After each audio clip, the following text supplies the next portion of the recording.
Welcome to the Lineman Lounge, hosted by Mike and Evo, calling their shots and being outlandish.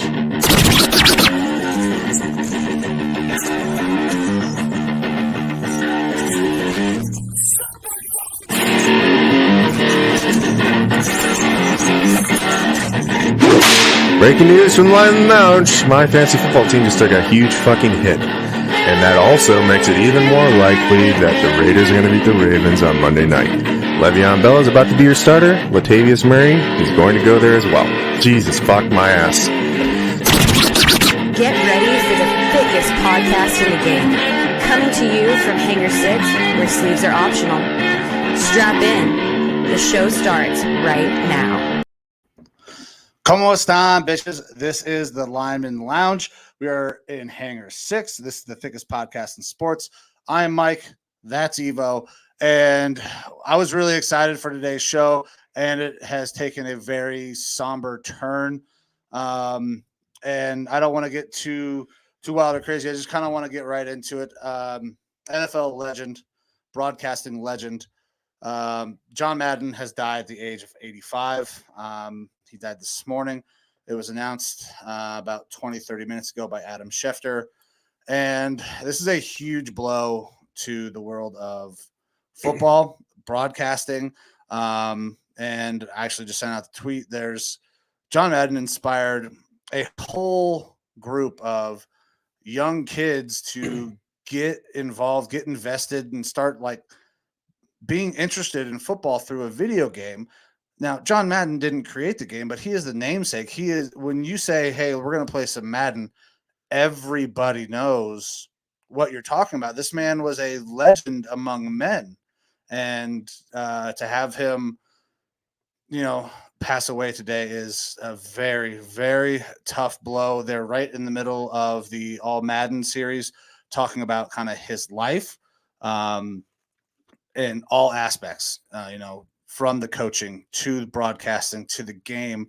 And it's a sad day for the world of football. Yeah. He retired from coaching at age 42, did broadcasting where he, covered 11 Super Bowls. I believe he stepped away in 2009 from broadcasting, but I'm not positive on that. I don't have the date. But I mean, as a head coach, he was 103, 32, and 7 in the regular season. Over a 75%, almost a 76% win percentage. I believe still the highest win percentage for a head coach in which NFL is history. It's pretty incredible. With the Oakland Raiders, went on to broadcast with Pat Summerall, the late Pat Summerall, and he was, I mean, there's already different biographies and things like that out there about John Madden, prior to his passing, just detailing how incredible he was for the game of football. You went from broadcasters who all were kind of the same, and John Madden kind of brought a different energy to broadcasting. He absolutely did. And to be completely honest, hearing that he had passed, it's something that I think we knew was going to come. It's the only thing that you're guaranteed when you're born is that you are going to pass. Right. But we knew that he was getting up there in age. He's a bigger guy. And so knew that this was going to come at some point in time. But it's real sad to hear. And it definitely struck an emotional chord with me hearing that he had passed, just because thinking back, I started to get into football around 1998. And so fairly young. And he's one of the main things that sticks out to me as a draw to football. Yep. I became a Vikings fan because I've got Scandinavian heritage from Minnesota and things like that. So that's what drew me to the Vikings. But then John Madden and his broadcasts, you have a lot of people who don't like particular broadcasters. Me in particular, I don't like Joe Buck. Right. The Aikman Joe Buck tandem is rough to watch sometimes. Yeah, it's tough to listen to. John Madden is one of those guys where I don't know how he would be received in today's age of viewing football, but he was different than other color commentators at the time. You knew that he had such a vast knowledge of football, but he didn't try to like bore you or interject you with all these intricacies. He spoke about things in layman's terms. He had his little emotional, not outbursts, but he'd be like boom and doink and stuff like that. Like these guys, it's like if you were watching football with your dad or your grandpa or you know, like that old guy that you just like hanging around at a sports bar or something like that, who's sitting there making comments about the game and stuff like that. And Pat Summerall was like the good yin to his yang. Yeah. Pat was the very calm guy who was very deliberate with all the things that he said. And then John was I think the benchmark of what color commentators want to be or should strive to be, because he knew a lot about the game. He gave it to you straight. He gave it to you raw. It wasn't anything crazy, but you could sense the passion. You have obviously the like little catchphrases. Boom! Like I can still hear that from my childhood. Like and watching like Thanksgiving games, you know that you're going to see the turducken. Yep. You know, he's got the turkey duck chicken combo with the 6 legs coming off of it. Like the turducken immediately makes me think John Madden. Those old Super Bowls immediately makes me think John Madden. Video games. Right. I mean, he is the name of the John Madden NFL football game. Actually, from EA Sports. Endorsed and was the front man since 1988. Yeah, and he voiced a lot of the stuff in the game and everything. Yeah. So just like his voice is so iconic, it just resonates with me. When I think football, one of the first things I think is John Madden. Yeah. What he did for the game as a coach, as a commentator, bringing people in through the video game. It was a big bummer when he retired. It really was. I was sad to see him go. But everyone has to, retire at some point. They have to live their life. And it's tough because he didn't fly. John Madden did not like to fly, so he had the John Madden bus. He had the bus. I remember the bus. Like he and you see him, after the game at the bus having his turducken and stuff like that on Thanksgiving.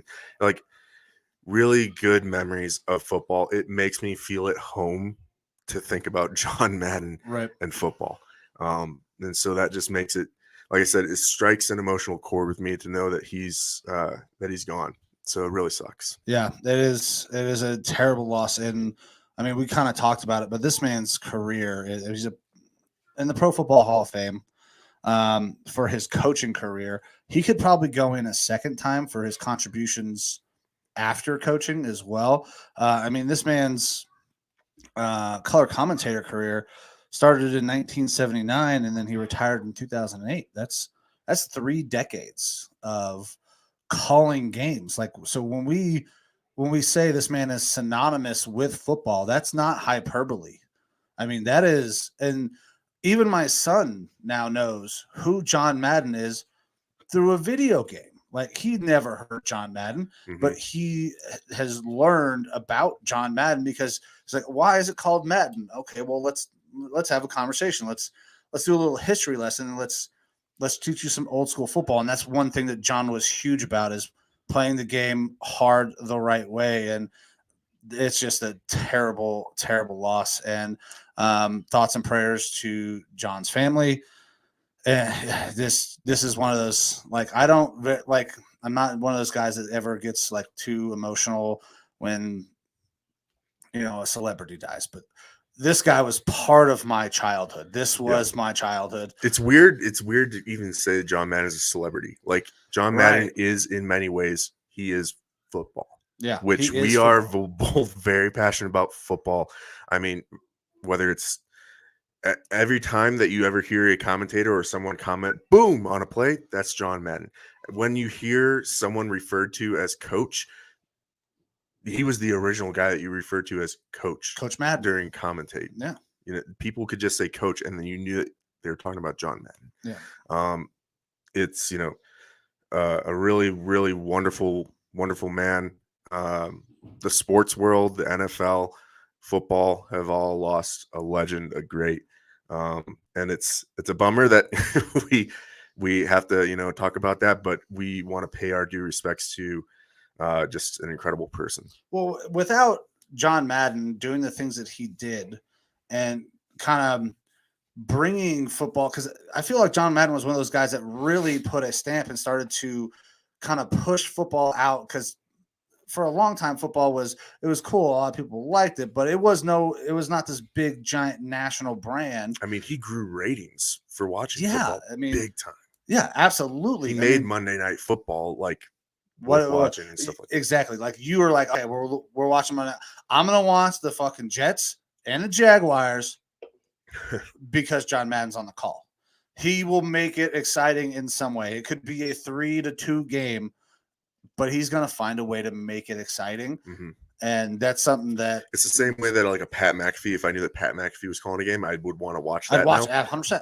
But Madden is more for the masses than even Pat McAfee would be. Yeah. He's that guy that you will tune in to watch a game to get his coverage of the game, even if it's not your team. Right.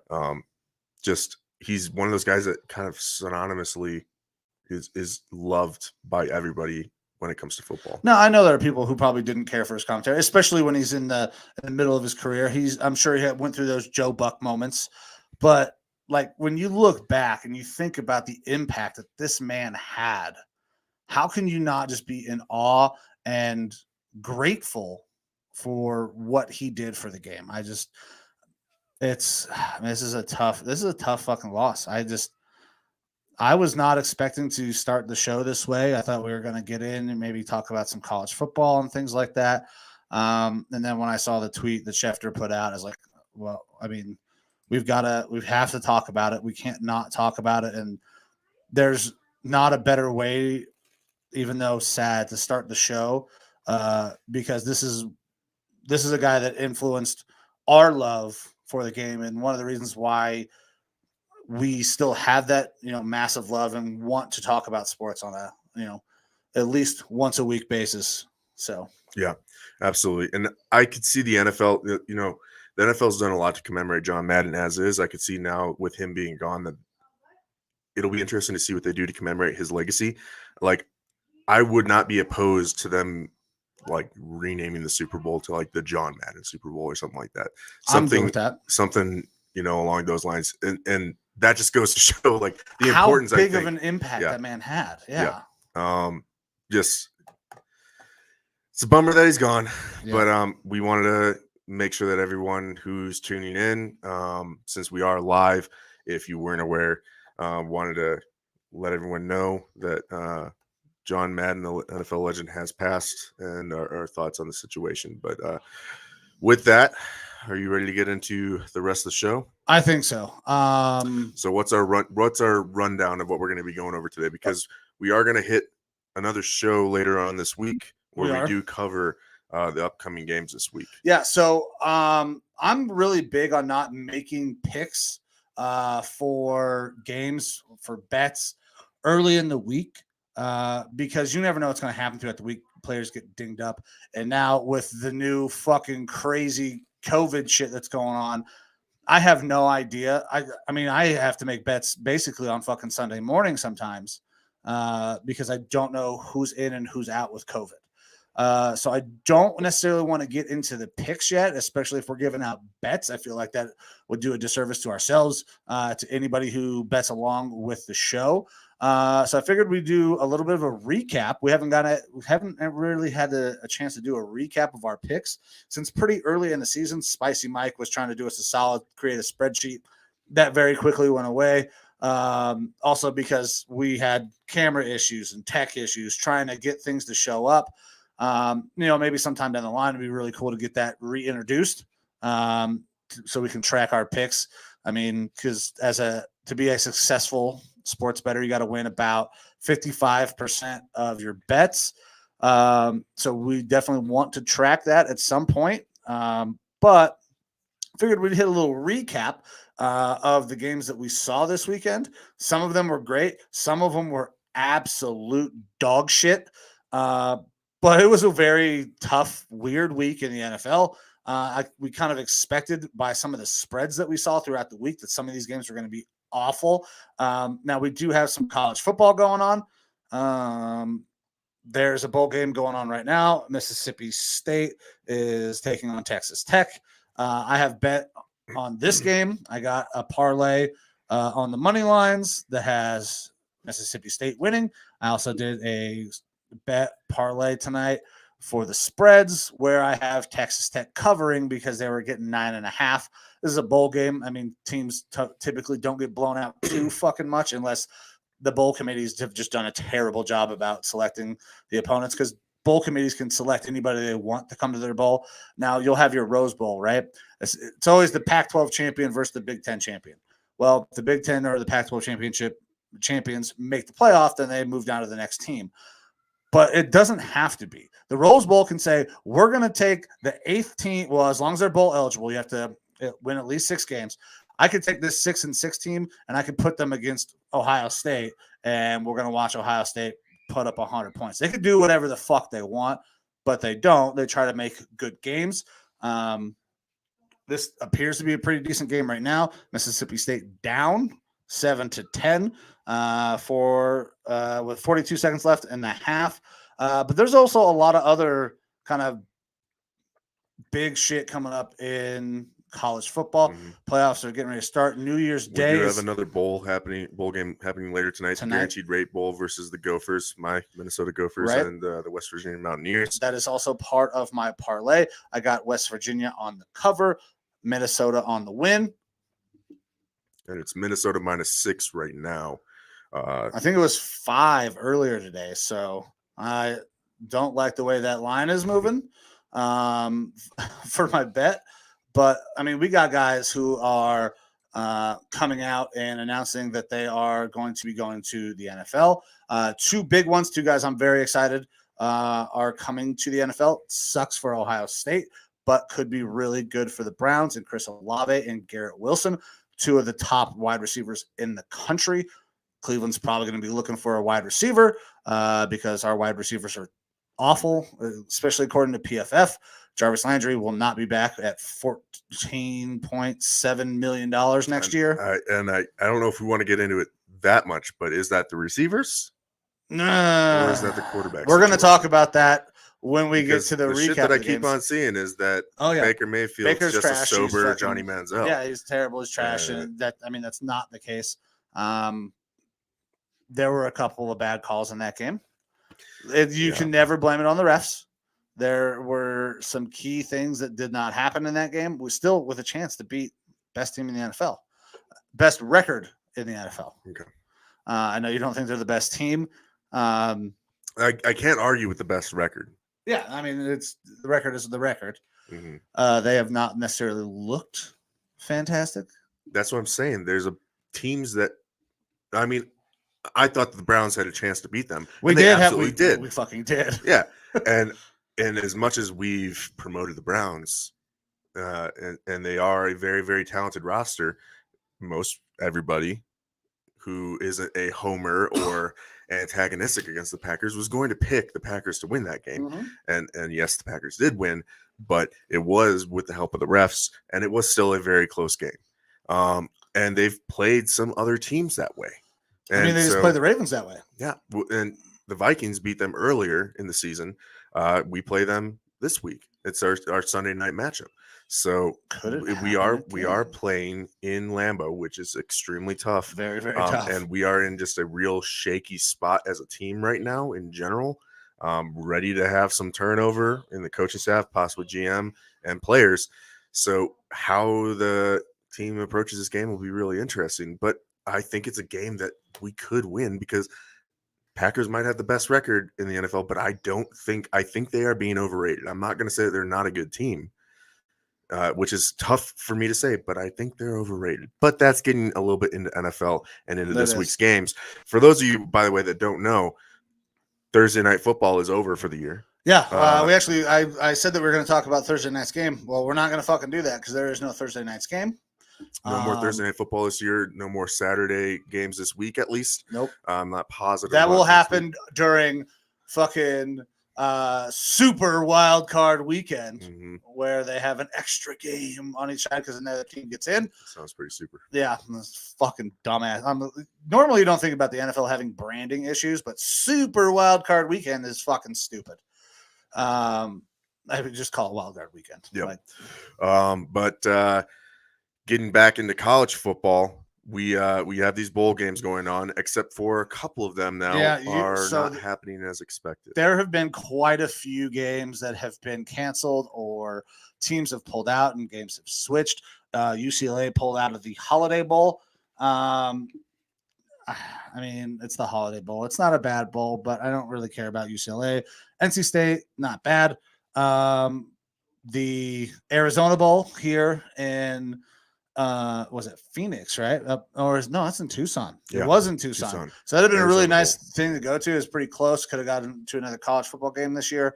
That has been canceled. That really sucks. I don't know what's going to happen with the whole Barstool thing. Barstool is trying to put together a little golf tournament. It almost sounds like they might be passing on the whole situation now. Yeah. They just played Pinehurst as part of their tour, and that might cap off their the 4-play tour that they're doing this year. I'm not positive. I didn't get a chance to really look into it too much today. But yeah, Arizona Bowl got canceled. We also had Washington State and Central Michigan now playing in the Sun Bowl because of that Arizona Bowl being canceled. Yeah, so there's just COVID is running fucking rampant. And we are going to talk a little bit about COVID today because some things have changed in the NFL. There are some more things that are coming out. A lot of people slinging hate across the interwebs. I'm rocking my brand new For the Brand sleeveless hoodie. Aaron Rodgers was on with Pat McAfee and the boys today. I know you fucking hate Aaron Rodgers. I know you hate him, but you're starting to get a little bit more of a respect for some of the things that he's saying. And the hate is flying all across the internet based on some of the things the left is saying, the right is saying. You guys know my opinion. If you're not in the middle, go fuck off. So we will kind of get into that now. Let's talk about a little bit more about the NCAA players coming out. I was super pumped for both Olave and Garrett Wilson to come out. Obviously, it's going to hurt Ohio State going forward, but I mean, Olave he's been NFL ready. Could have been probably number one wide receiver last year. Garrett Wilson has had a great fucking year. Are there any guys that you know that have declared that are like, man, I'm excited to see what this guy can do? He's coming out too early. Any kind of transitions? Because I know we had I don't remember the kid's name from Oregon, the D end. Thibodeau. So huge prospect at the start of the year, kind of petered off a little bit. Is that going to hurt the draft stock? Because I know you're pumped to see what's going to happen with Ritter. Is Ritter going to be number one off the board? And so I don't think he's going to be number one off the board. I think that he's a fringe first rounder at this point. He's one of those guys that he has high upside potential based off of some of his physical traits. But the same issues that we've seen from or that we've talked about with him this year, those are going to be some problems going forward. One of the guys that speaking about quarterbacks again, that I'm kind of interested in, that I've been hearing more and more about, is Western Kentucky quarterback Bailey Zappi. Okay, I believe I'm pronouncing that name correct. I believe he's thrown now for the most passing yards in a season ever in FCS. The guy looks like your prototypical size. He's got a little bit of ability to move with his legs, but he's got what looks to be a hell of an arm. So he, let's see here. His last game, he was 33 of 47, 422 yards, threw for 6 touchdowns in his bowl win. Marks give him the NCAA records for most passing yards and most touchdowns in a single season of 5,967 passing yards and 62 touchdowns, which broke Joe Burrow's record of 60 from 2019. I had heard this name maybe 3-4 weeks ago, and I kind of put a Post-it note on it of like, I'm going to watch this guy a little bit more. I watched some YouTube cut-ups of his stuff. looks like he's got a fantastic arm. Obviously, Right. the system is going to help promote that much passing. So you have to take that into account. But he does look like he's got a lot of good traits. So it'll be interesting to see how he kind of rises or falls. I mean, he's probably only going to be rising. Well, so I but want he has to declared. I want to say that he should rise based on, I mean, some of the numbers he's putting up. But we've seen a lot of guys put up huge numbers and they don't necessarily materialize or they don't get drafted high. Looking at some of this stuff here, one of the things that worries me about this kid, that is not, for me, it's not a worry, because if you can play the position, you can play the position. But the way scouts evaluate the position, this kid's only 6'1". So that is going to be a knock. The NFL still loves their big ass quarterbacks. They want a fucking tall guy. Everybody's the next Russell Wilson or the Kyler Murray. And if you're not one of those two guys, then you get put in the other category of the Baker Mayfield where, oh, he's too small, he can't fucking play. So where does it fall on this Zappy kid? Yeah, and so he is still expected to be a day 2 pick, Right. Second, third rounder type of guy. But he's got the type of arm that I believe scouts will be looking for like a, their next Kyler Murray, their next Patrick Mahomes, or something like that. Right. A Russell Wilson who doesn't meet the physical height intangibles that you're looking for, but obviously performs well. And everyone's seen what Russell has done with Seattle. So that kind of breaks the mold of what your prototypical quarterback size is supposed to be. And that's what ends up dropping guys out of the first round a lot of times, unless you have just supreme talents like a Kyler Murray or something like that who can still make it in the first round. That the height will probably knock him a little bit, but what's on tape, I believe, has to be taken into account. And I think the NFL is slow. Like, scouts are more old school. They look for a lot of those height weight traits. But as the NFL progresses and you get newer, younger scouts in there who are basing things more off of analytics, more off of statistics, more off of what the eye test is telling you on the field, you're going to see guys who aren't going to always fit those prototypical height weight standards start to creep up a little bit more, because we're seeing where guys are becoming NFL elite and they're not meeting those thresholds and those standards. I don't think he's going to break into the first round. You never know what's going to happen. Well, in the offseason. Some guys fucking skyrocket. Zach Wilson skyrocketed and obviously was a high first round pick. Yeah. But the same could be said for Buffalo's quarterback. He wasn't looked at. I mean, he was looked at as like a fringe first round guy, and then the entire offseason just kept on moving up and moving up and moving up. When you got no football on and all you've got is people talking about the player and going over and over their film again, you're going to start to see things and start to kind of build them up in their heads. So you could see that happen with Bailey, but I don't know that it's going to happen. I still see him as being that day 2 pick type of guy. Same with Ritter. I see him being a day 2 pick type of guy. Now with Ritter playing in this bowl game, how he plays in this bowl game, that's going to be a huge difference. That if he plays outstanding in this bowl game versus he's Georgia. I thought he was going against Alabama. Are they? Michigan, Georgia, Alabama, Cincinnati. Yeah, okay. Yeah. If he plays well, he might end up becoming one of those first round picks. Right. It'll be interesting to see. The bowl games are going to make a big difference. Well, and so you brought up Zach Wilson, and it kind of brings me to another guy, a guy that's already played his bowl game, and made a play that ended up changing the rules of fucking NCAA. You're not allowed to fake slide anymore. Kenny Pickett. Yeah. This is a guy that is flying up draft boards. Number 1 quarterback on Kuiper and McShay's list. Okay. Well, he is kind of having one of those Joe Burrow, Zach Wilson type years, but fucking even Mitch Trubisky did the same thing, right? Where they have a really good last year, they fly up these boards, and then you have the two opposite sides of the coin. Are you getting a Zach Wilson or are you getting a Joe Burrow? Because based on what Pickett has done, and I'm reading right here, so this year he has absolutely been dominant. 4,300 yards, 42 touchdowns, 7 picks, broke Dan Marino's record for most touchdowns in a season at Pitt. His previous 2 seasons, though, threw 13 touchdowns and 9 picks in 2019 and 2020. Did it just take this kid a long time to click, or are we seeing a little bit of a fugazi where this guy's going to flap the boards and somebody's going to be very disappointed when they finally make this pick? Because even though, so he's the number 1 quarterback, but Kuiper's got him 20th overall. McShay's got him at 16th. If he's the number 1 quarterback, he's not going to wait that long. There are quarterback needy teams who are going to take a guy early in the draft, and this could be that guy. And it makes me worried for Kenny Pickett because he's going to go to a bad situation.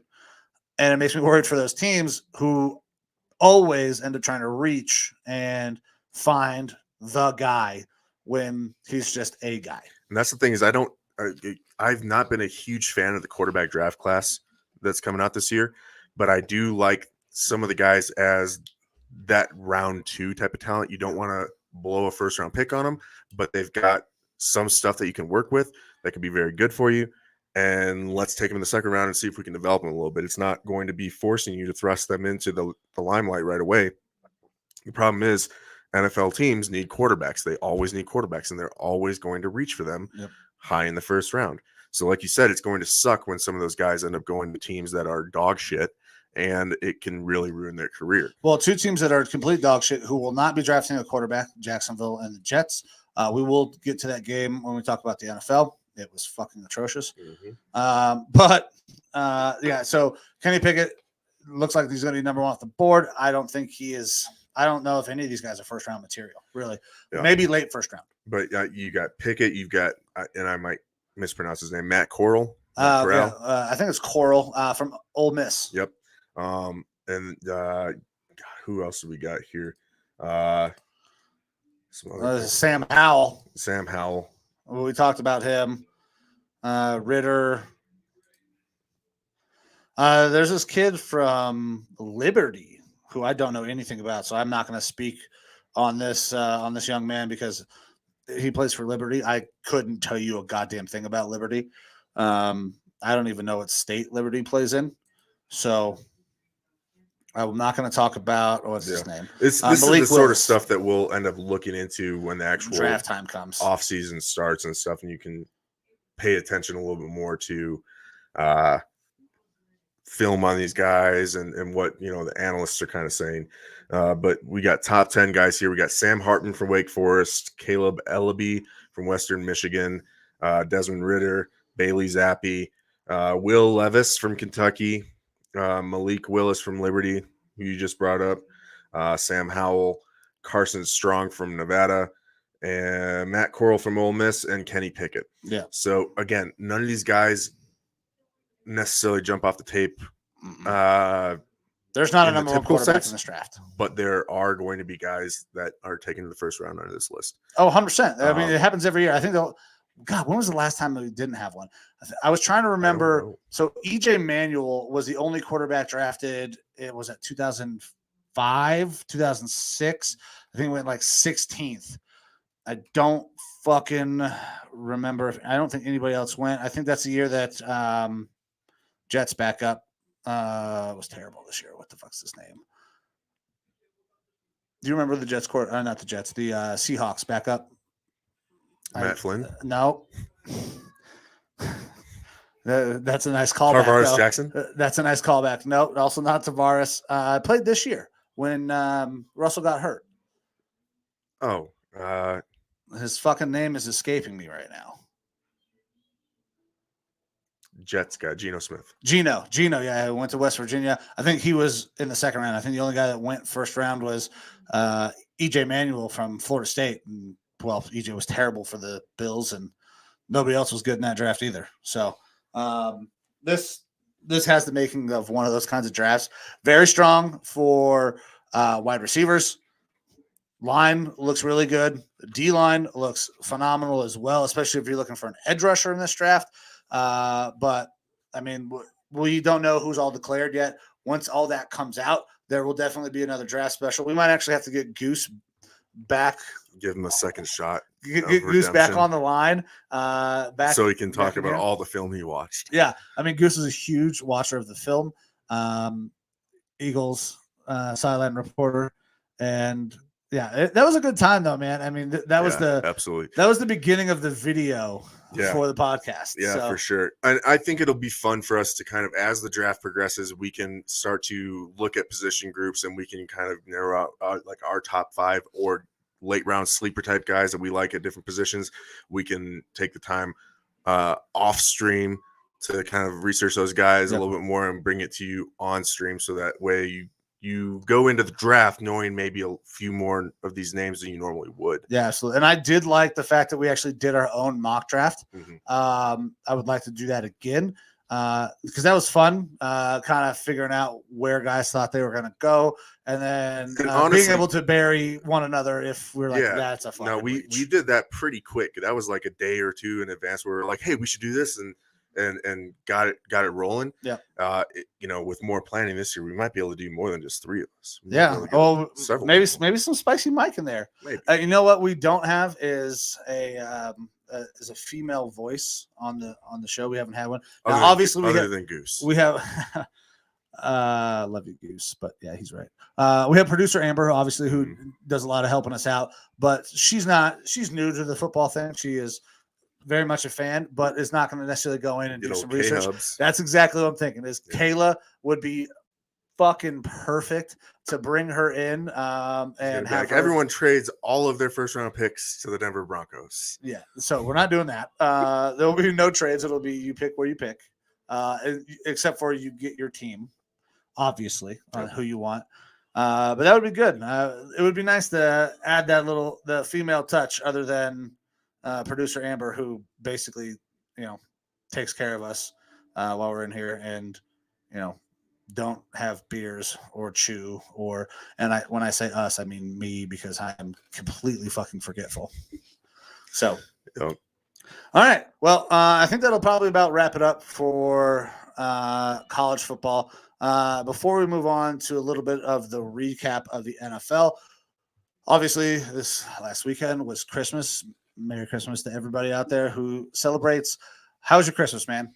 Did you guys do anything? Yeah, it wasn't too bad. Trying to remember exactly what I did do. Struggled because we didn't have coffee. I don't have a coffee maker at the house, so ended up getting some McDonald's coffee, which is not the best, but not the worst.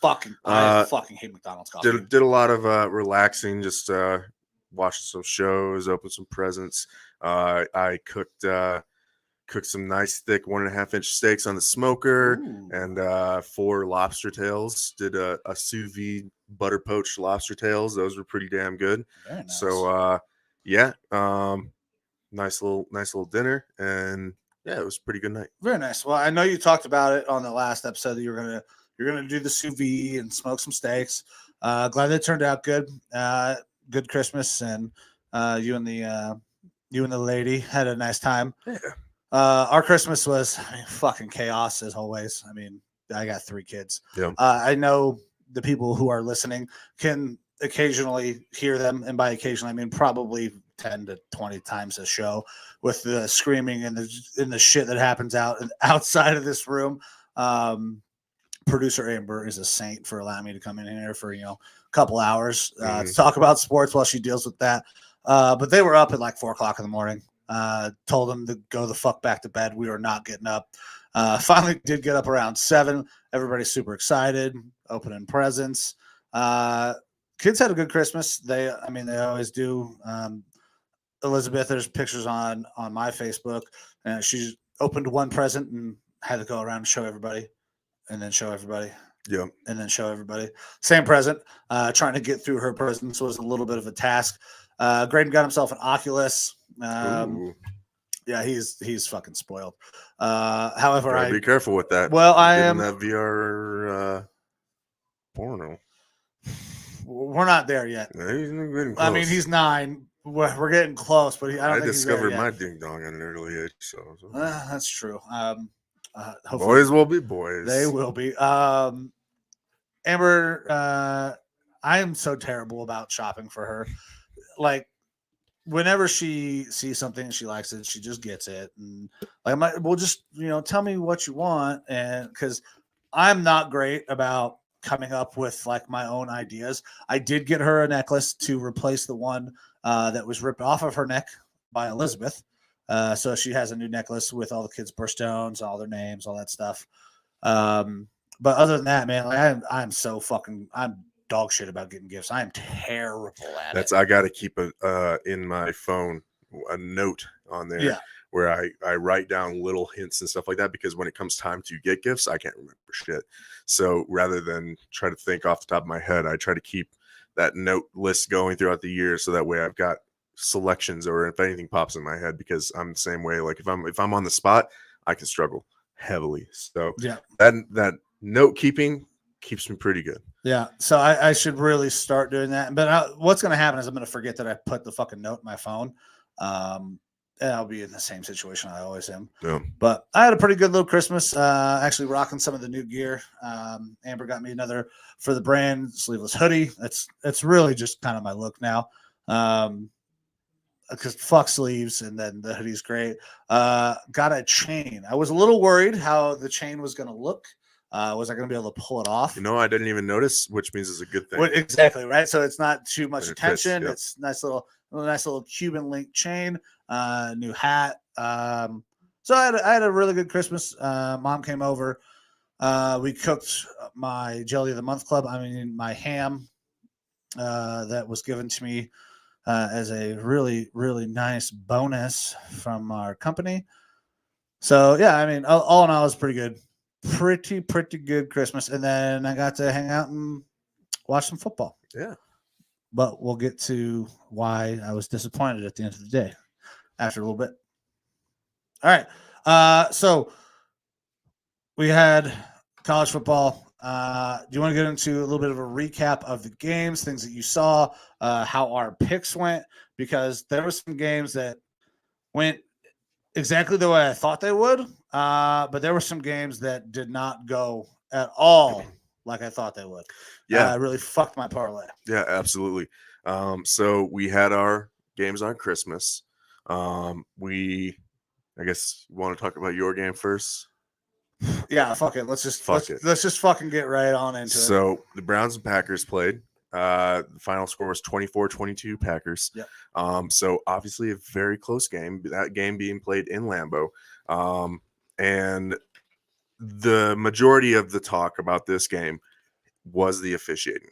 Now, like you said, well, it depends on who you're listening to, where the majority of the talk comes from. If you're on Browns Twitter, the majority of the talk was that Baker is a completely utter worthless piece of dog shit and should never play another game of football. Yeah, that's pretty typical of a lot of fans, is that they are quick to go to the quarterback. Look, the same thing happens with the Vikings. Now, I have been a huge proponent of, hey, Kirk Cousins lacks in a lot of areas. Statistically, he can put up a lot of great stats, and when things are good, he plays pretty damn good.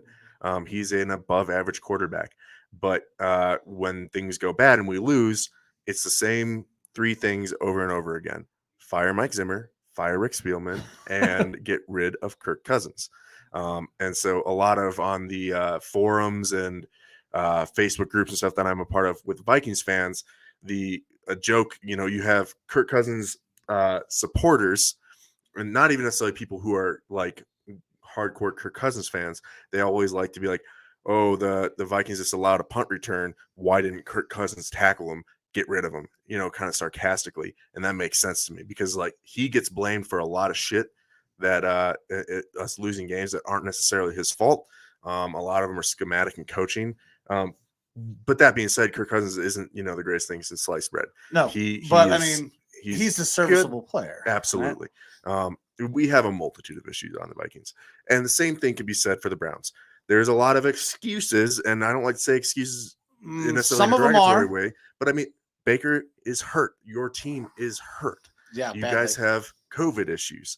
From the beginning of the season, one of the top to bottom best rosters is riddled with issues and injuries. Yeah.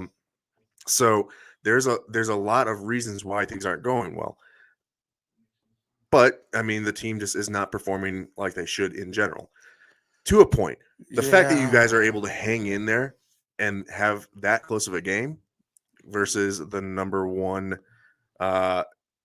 team as far as their record. I mean, yeah, the number one team in the NFL. Yeah, that says something about your guys' team, that you're playing with your opponent. But obviously Baker made some mistakes in that game and everything. But the majority of what I was seeing, because I'm not tied into Brown's Twitter and whatnot, right, we're talking about the officiating, specifically some pass interference and holding type calls that were not made. So that's the thing. Like, if you're not tied into Brown's Twitter, the storyline is that the fucking Packers were gifted a game. If you were tied in the Browns Twitter, it's Baker fucking sucks. And both of those things are true and not true. Baker did not play a good game. Baker had some really good throws. Baker had some really bad throws. Now, the first pick of the game where he throws it to DPJ, he is throwing that ball looking for the pass interference, and it was absolutely fucking there. He throws it into basically double coverage. He's got his corner beat over the top. However, safety right there, Savage, is just fucking waiting on the ball. But if you don't get the pass interference, 10 yards off the ball where he's slowing the progress, and Baker sees it and makes a throw, okay, so that one's a wash. Also, Baker's last throw of the game, another ball to DPJ on the slant, absolutely fucking held. Like, it was an egregious, so blatant. It was one of those really bad egregious calls where the commentators were like, how the fuck was that not called? And the commentators talking about it, why wasn't that called? They bring in their NFL rules analyst or whatever, and they're like, "That's a fucking pass interference. That's DPI. That's egregious and no call." Now, those other two picks were bad. Baker did not fucking play great. He didn't play terrible, but what we did do a really good job of is finally getting Nick Chubb the ball in situations where he could actually run instead of just handing the ball on fucking 1st and 10 every single time between the goddamn guards. So we did a really good job at that. 17 carries, 126 yards, and a touchdown. Great stat line. He had a fucking great day. And that's the thing with the Packers, is that they will give up the run. We should have run the ball more probably and take the ball a little bit out of Baker's hands, because Baker is playing hurt. I'm not done on Baker. That it's not fucking happening. I'm not done on Baker, because I know that labrum tear is causing issues. I mean, we see, what the hell's his name? Hasselbeck was on ESPN saying, listen, I've had the shoulder harness on.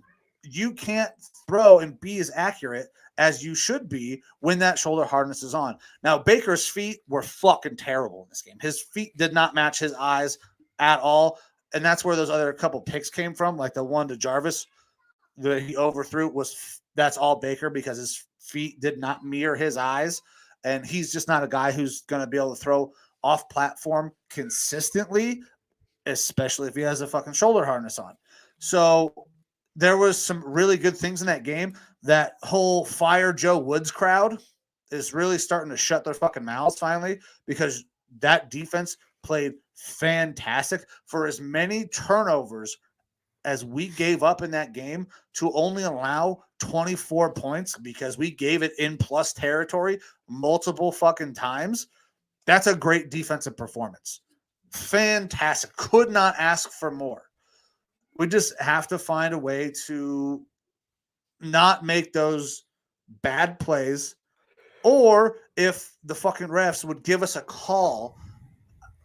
But we don't have one of those guys in our receiving core that gets those calls. Like, wide receivers in the NFL are very much like basketball players. You know who gets calls? LeBron, James Harden, fucking Durant. Those guys get calls because of how good they are.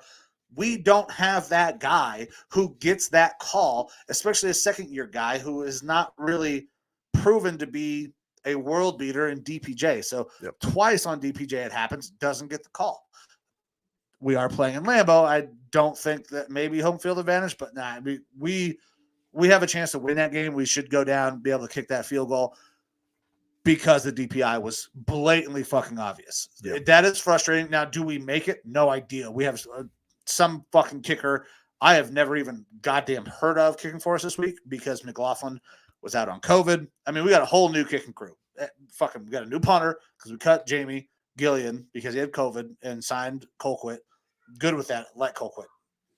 Also, another lefty kicker, a lefty punter. So not too many things should change with the unit where protection is, because Cleveland is typically a directional punting type team.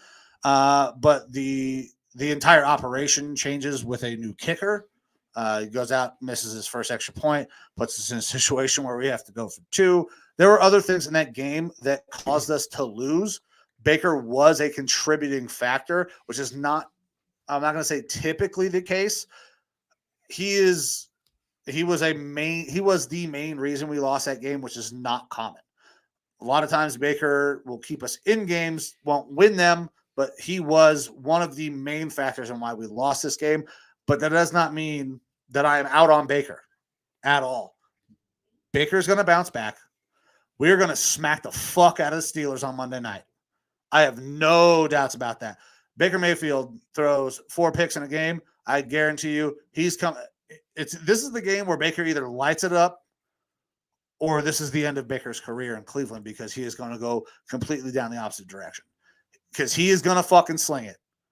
Guaranteed. Anytime he gets the opportunity, he's going to sling it.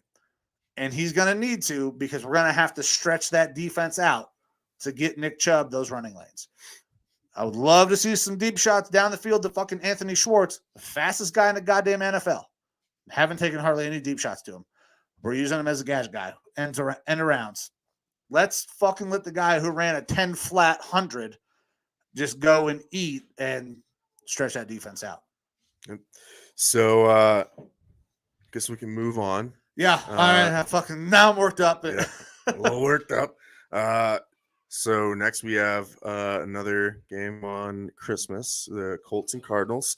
I believe we both picked the Colts for this game. Yeah, we both had Colts, not even on the spread. We had the Colts on the money line.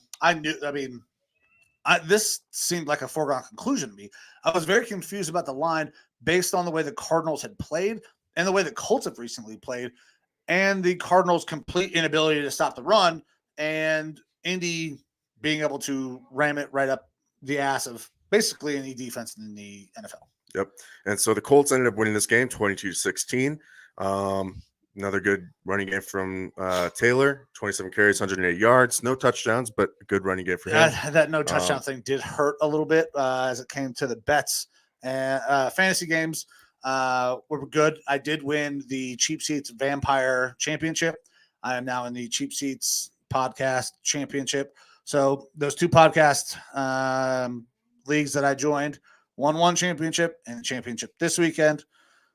But, man, I would have really liked that money, because I definitely had Jonathan Taylor on the anytime touchdown. Yeah. But it's just kind of the story of where the Cardinals are going right now. They are falling off after, starting off the year, going undefeated for quite a while. 7-0? And yeah. And they're showing a little bit of where they are going to go to the playoffs, but man, unless they get themselves right real quick, and they're not going to, it's not going to look great for them. They're doing stuff. They brought in former Vikings cornerback Brashad Breeland. Yeah. So when Mike sent that out, I was super pumped to hear your response. Yeah, because I had seen that earlier in the day, and I was like, "Oh, cool! It's a nothing signing for them." And that's kind of idiotic, because the guy's earlier on in his career, he was like a boomer bust cornerback, where he was above average. And he's petered off since then. That's why he keeps jumping around to different teams. I think also part of that is probably because he's not a great team player. And then we saw that when he was with the Vikings. When he tried to fight his coaches. He was like one of the bottom 3 PFF rated cornerbacks. He had gotten a couple interceptions, but they weren't special. They were kind of lofted up to him. Well, that's one of his things, though, is he's very much – he just tries to sit on routes. That's why when you say he's boom or bust, it's because he's trying to sit on routes and make a huge play. It's why not doing his assignment. All credit to Stephon Diggs with all these interceptions that he's getting, but he also is giving a ton of yards and a ton of touchdowns. Is Stephon Diggs? He sits on routes and he goes for that boom or bust play. Yeah, you are seeing a lot of praise for him, rightfully so, because of all the interceptions. Hey, but listen, turnovers are important. They're a massive part of the game. Yeah. But if you're getting fucking torched all the time, I would rather a guy give up 20 yards on 3 catches rather than 80 yards on 6 or 5 catches and a pick. Like, give me the less yards. Let's keep us in the fucking plus territory. Yeah.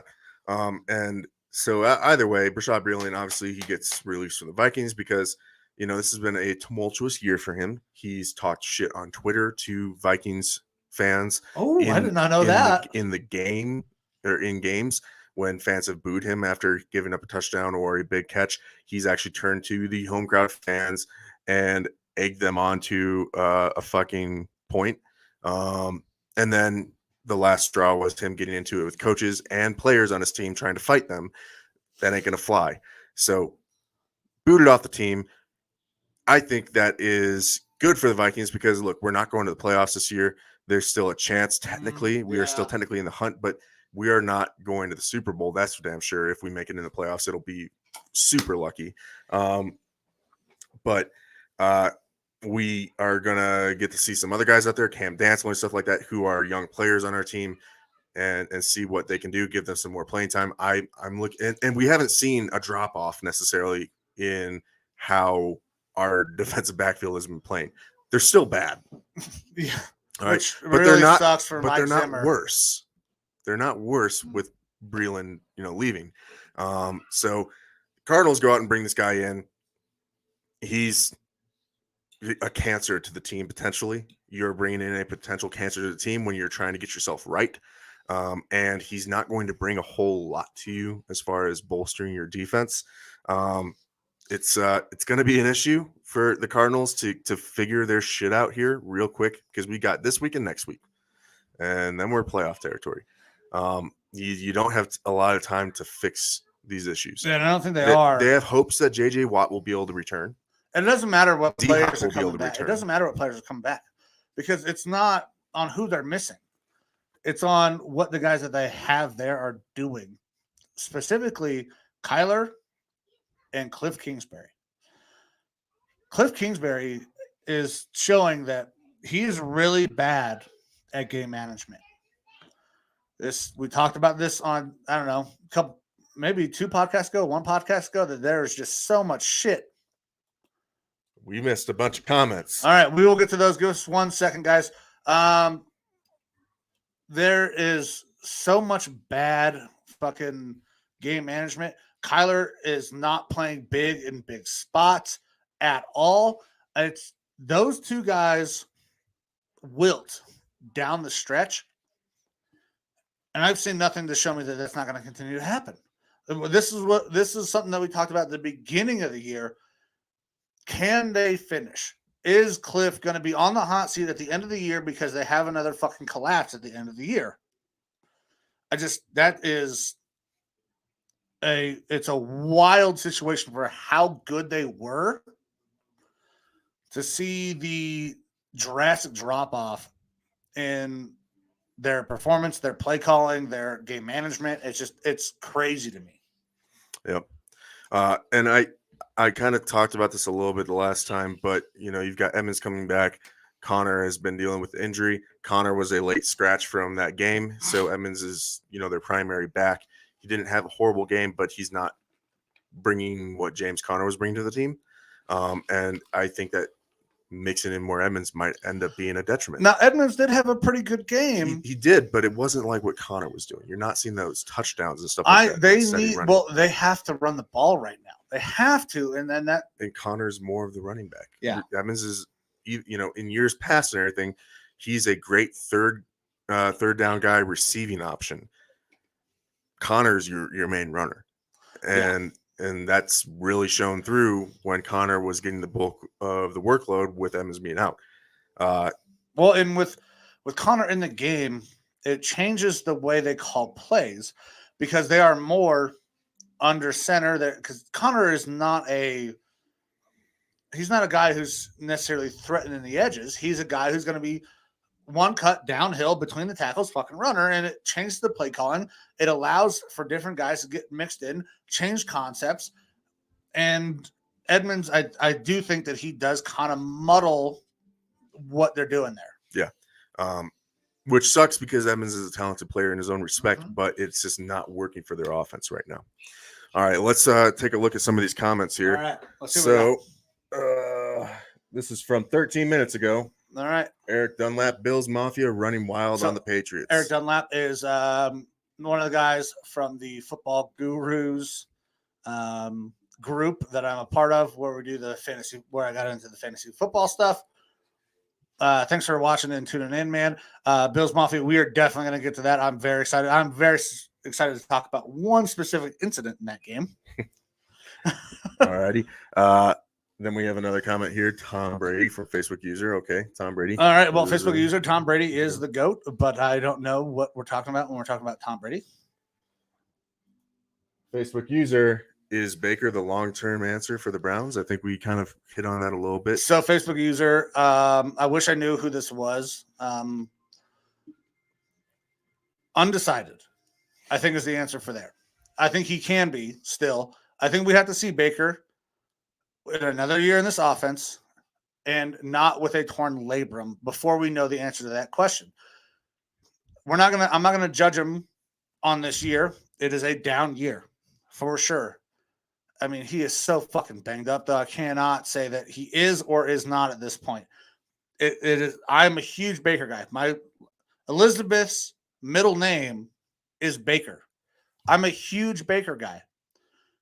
But if I don't know, I cannot say one way or the other. He might not be. There has been some of those. I mean, these are just rumor postulation articles that people will put out just to get clicks. But Deshaun Watson, people were talking about him possibly going there to Cleveland. No, fuck no. Don't give me Deshaun. I don't want Deshaun. With all the issues outside of football, I absolutely agree. That is more drama than I need in the Cleveland Browns locker room. No, thank you. Yep. All right. Next, again, Facebook user, you need a Josh Allen on Cleveland. Yeah. So that's Josh Allen is the guy I wanted to draft. Josh Allen went to Wyoming before I joined the Army. Wyoming is where I called home. I actually had seen Josh Allen play in college. I was a huge fan of Josh Allen. Also loved the big arm playing in those really shitty weather spots. Right now, I'm still okay with Baker. I was very happy with Baker after last year. That it's petered off a little bit, but he, like I said in the last comment, he could come back. Yep. And Eric Dunlap again. Time for the Dogs to move on from Baker. So I think we've kind of been beating this horse a little bit. Well, I mean, a lot of these guys in this podcast thing are Browns fans, so I expect there'll be a lot of Browns comments. Yep. I'd like to keep him for at least a fifth-year option. I think that's the best. That's absolutely got to happen. I mean, bring in some competition. Bring in a veteran guy. Bring in a fucking Andy Dalton. Bring in an Andy Dalton and see what Baker does in year 5. Because you thought that he had a chip on his shoulder with Tyrod playing in front of him. Bring in a guy when it's in a contract year. I'm all for that. Because if Baker isn't the guy, okay, fine. I'll take another veteran backup. Yep. Because Case is not coming back. Case costs too much money. But I promise you bring in a guy like that, that's going to put a massive fucking chip on his shoulder. Yep. Then we have another Facebook user. Congratulations, buddy. I'm assuming this is talking about your fantasy football success. Yeah. So I only know like 2 of the guys in this group. So that is Big Man and the Juice. They are the Cheap Seats podcast. I've done a couple of co-podcasts with them before we started doing ours together and started the video portion. Thanks. Appreciate it. And suck it. I'm not saying that to everybody because I don't know you well enough. And I don't know those guys really well.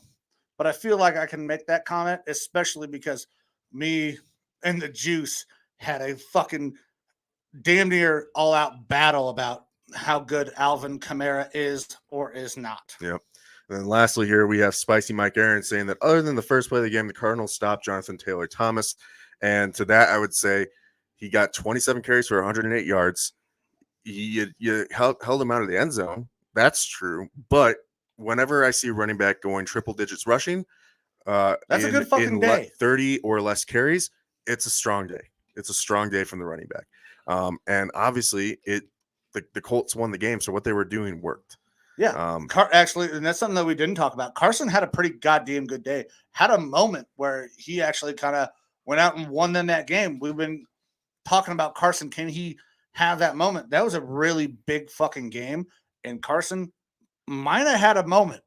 And now Carson could be out next week. Yeah, he's on the COVID list. Could be back, though, because they have just changed the COVID restrictions. No 10-day isolation. Now it's a 5-day isolation. It's Sam Ellinger is going to be and they're going to lose. If the same Elms are starting, they're going to fucking lose. All right. We got Spicy Mike texting us now. 65 yards on 26 carries, 2.5 yards per carry, no touchdowns. That's true. He still went over 100 yards. You can cherry pick your stat lines. Listen, that's all. Listen, one big run will start to stack the box, especially if that's the fucking first run of the play. The first run of the game. Guaranteed the Cardinals were having to game plan for Taylor and change their defensive schematically, which allowed the Colts to, especially after the first fucking run of the the game. How do you not change your scheme? You're like, okay, so if we don't fucking change something, he's going to run it right up our ass. Yep. I mean, props to the Cardinals for keeping him out of the end zone, for sure. But if you're wish they wouldn't have. If you're focusing on, one player, you're going to show weaknesses in other areas. It was enough for the Colts to win this game. It was. We called it. We expected it. Yep. All right. So moving on until we get some more comments to go over here. We have our games on Sunday. So I'll jump into the Rams-Vikings game. The Rams 130-23 being played in Minnesota. Now the Vikings defense, like we talked about, this is, I believe, we're like the 27th or 28th ranked offense. Defense. Yeah. It's, just been a rough year in general. The fact that we were, again, close in this game makes me feel a little bit more confident in the team going forward. However, it was just kind of the same issues. If you look at the stats, it looks like we had a pretty decent game. Cousins, 27 for 38, 315 yards and a touchdown. You have JJ, who is just a fucking unit. 8 receptions, 116 yards against one of the best, if not the best, cornerback in the league. He is now firmly in my top 5 receiver. Top 5 receivers in the NFL. Jay Jettis is definitely. And I'm a homer, so I'm seeing him as like, that 1-2 versus Devontae Adams type receiver, Cooper Kupp type territory. Well, so you got D-Hop, Devontae, Cooper Kupp. Jay Jettis might be number 4, though, and he is so fucking good. I'm pretty sure my top 3 are, in not any specific order, Jefferson, Kupp, and Devontae. That's where D-Hop? Over D-Hop. D-Hop? Oh, yeah. Wow. I'm seeing him over D-Hop right now. D-Hop is close. He's in there. He's probably 4. But, I mean, those 3 guys are doing just phenomenal work. Now, we had a bunch of turnovers that we were able to get in this game. So that's good for the defense. Stafford is his first time having 3 turnovers in a game in quite a while. But the Vikings just are not able to take advantage of some of these plays. Whenever we have plays or situations where we gain energy, we shit the bed. We turn the ball over or intercept the ball, and we do nothing with it, and then we punt the ball off and allow a punt return for a touchdown. Stuff like that. We are not taking advantage of those big game-changing situations. And if we had, this game score would have been quite a bit different. We could have won by close to 2 touchdowns in this game. It's rough to see. I didn't really get to. I listened to the game, wasn't watching it because I was off at Karshner Caverns and doing stuff with the lady. A little bit of top golf and some food up in Tucson. So enjoying a little day off. But were you the top on the golf? Yeah. Oh, kind of. I mean, she beat me. Ooh. I was hitting piss missiles when you're playing the one where you're supposed to be going for target. Yeah, so, I mean, when I'm fucking playing top golf, and it was her first time ever swinging a golf club, so it was just a little bit. This is how you swing it. Some of the very, very basics. So that way, in the future, I can get her in on a scramble team with me. There you go. But yeah, so Vikings 7-8 after this game. Rams are 11-4. They clinched their playoff. Yeah. It's it's not the year for the Vikings. This is it's a sad time because I love Coach Zimmer. I'd put it at 80% probability that we're going to move on from him at the end of the year. Yeah, it's probably looking at a GM change, which I like our GM as well. And they're tight at the hip, though. They're pretty tight at the hip. And for better or worse, we could be looking at the end of Kirk Cousins' tenure. very quickly. The Eagles for 2 first-round picks, right? That's one of them that I'm all on board for. 2 firsts and Gardner Minshew.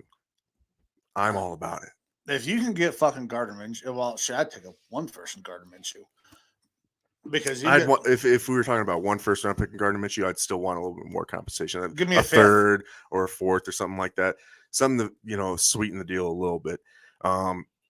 And then we are both firmly on board that Gardner is a starter, not a high-level starter, but he's a starter in the league. Yeah, somewhere. He's got average quarterback, top-tier potential for him. Yeah, it would be that average NFL quarterback. He's somewhere 15 to 32, but he's a starter, right?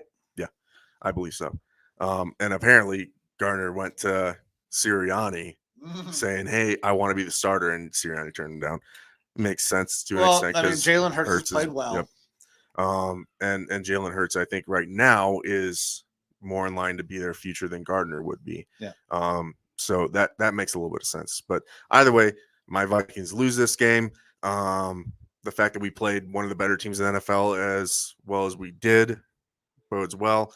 But we just kind of are doing the same thing that we've been doing all year. We haven't been taking advantage of situations. And I know you said you didn't watch the game, but you can kind of tell with some of the play because I did. I did watch this game. I had a same game parlay on it, so I wanted to. I mean, this is a Sunday game. I had nothing to do. My Browns were done, so I wanted to. And, we didn't have Dalvin Cook out there, and that's what I wanted to bring up. So I talked about it last episode that I thought the lack of Dalvin would create a little bit of an issue. Now, Alexander Madison is not a bad back by any means. He is a solid number 2 back anywhere. He's not going to be explosive for you, He's a solid number 2 back on all 32 teams.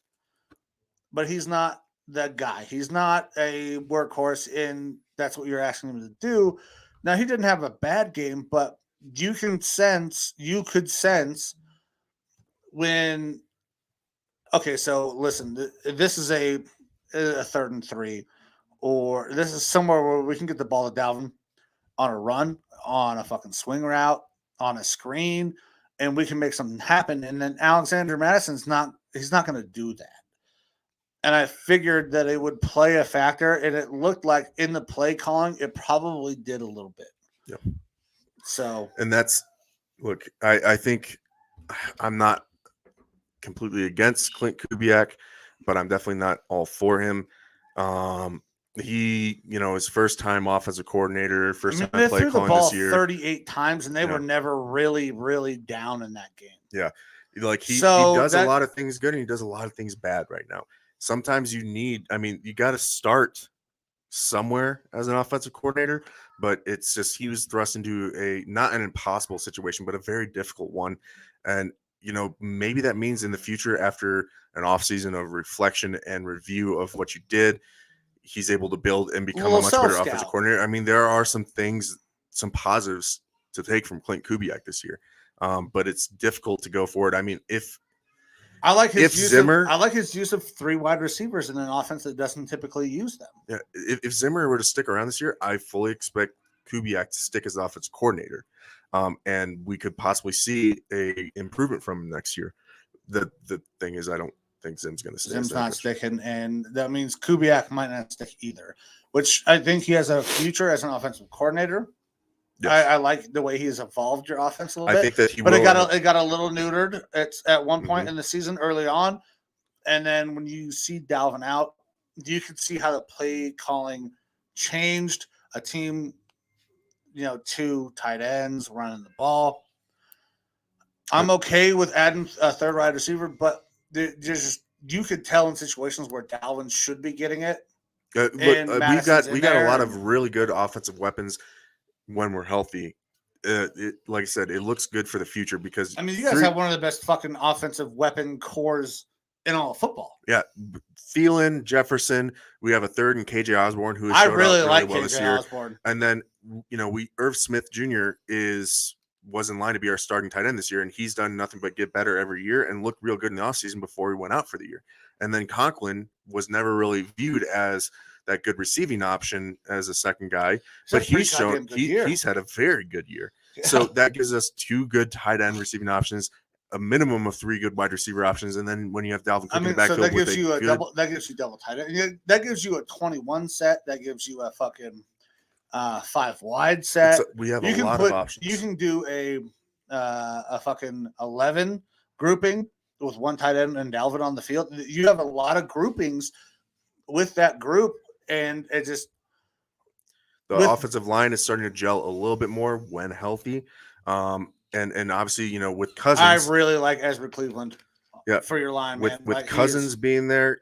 Like I said, if he's in a good situation, he performs well, and if he's not in a great situation, you see him kind of fall apart a little bit. And I mean, if we're all out there and healthy, I think that he could be a very good quarterback for this team. But I think he is our starter next year, unless we're able to move him. But I don't know that his contract really allows that. He does have the trade clause stuff in there. But I think you guys bring an offensive or a defensive head coach? I think offensive. Yeah. As the way the offense is moving, he's a possibility. There's already been calls out to what's his name, the OC from Dallas, and they have only talked about a couple of the teams who have Kellen Moore. Yeah, I don't know if Kellen Moore is going anywhere. So I think Kellen Moore's waiting for the head coaching job in fucking Dallas. The Jags have already reached out. As a head coach or an offensive coordinator? Head coach. Oh, okay. And someone else has reached out. I don't remember. I think there's been 2 teams that have been named that have reached out to Kellen Moore for head coaching interviews. So I had not heard about the head coaching offers to Kellen Moore. Leftwich has also been reached out to by Jacksonville. So there's some offensive guys to look at. I kind of like Lombardi out of San Diego. Oh, little Lombardi? Yeah. There's some guys, but I think that we'll end up moving more towards an offensive head coach, which I would like to retain some of our defensive coaching guys. But we'll see. It's tough for me right now. I'm not sure on who I really feel confident in. I think no matter who's brought in, they're gonna really have to prove themselves. Yeah, and it's gonna be who you bring in as GM as well, on how that team is constructed. But all right. Let's get off the Vikings. Yeah. Let's talk Falcons and Lions. I mean, this is very much kind of what I expected. The Lions play everybody close. Yep. The Lions couldn't get it done in the end. And Falcons win 2016. Yeah, I mean, and it's a late last-minute interception that really sealed that for the Falcons. Yeah, but who's playing quarterback for the Lions? I believe it was Matt Boyle. Yeah. So, I mean, this was to be expected. The Lions are going to play everybody hard. Dan Campbell's a great fucking coach. I love it. Like, if Dan Campbell ever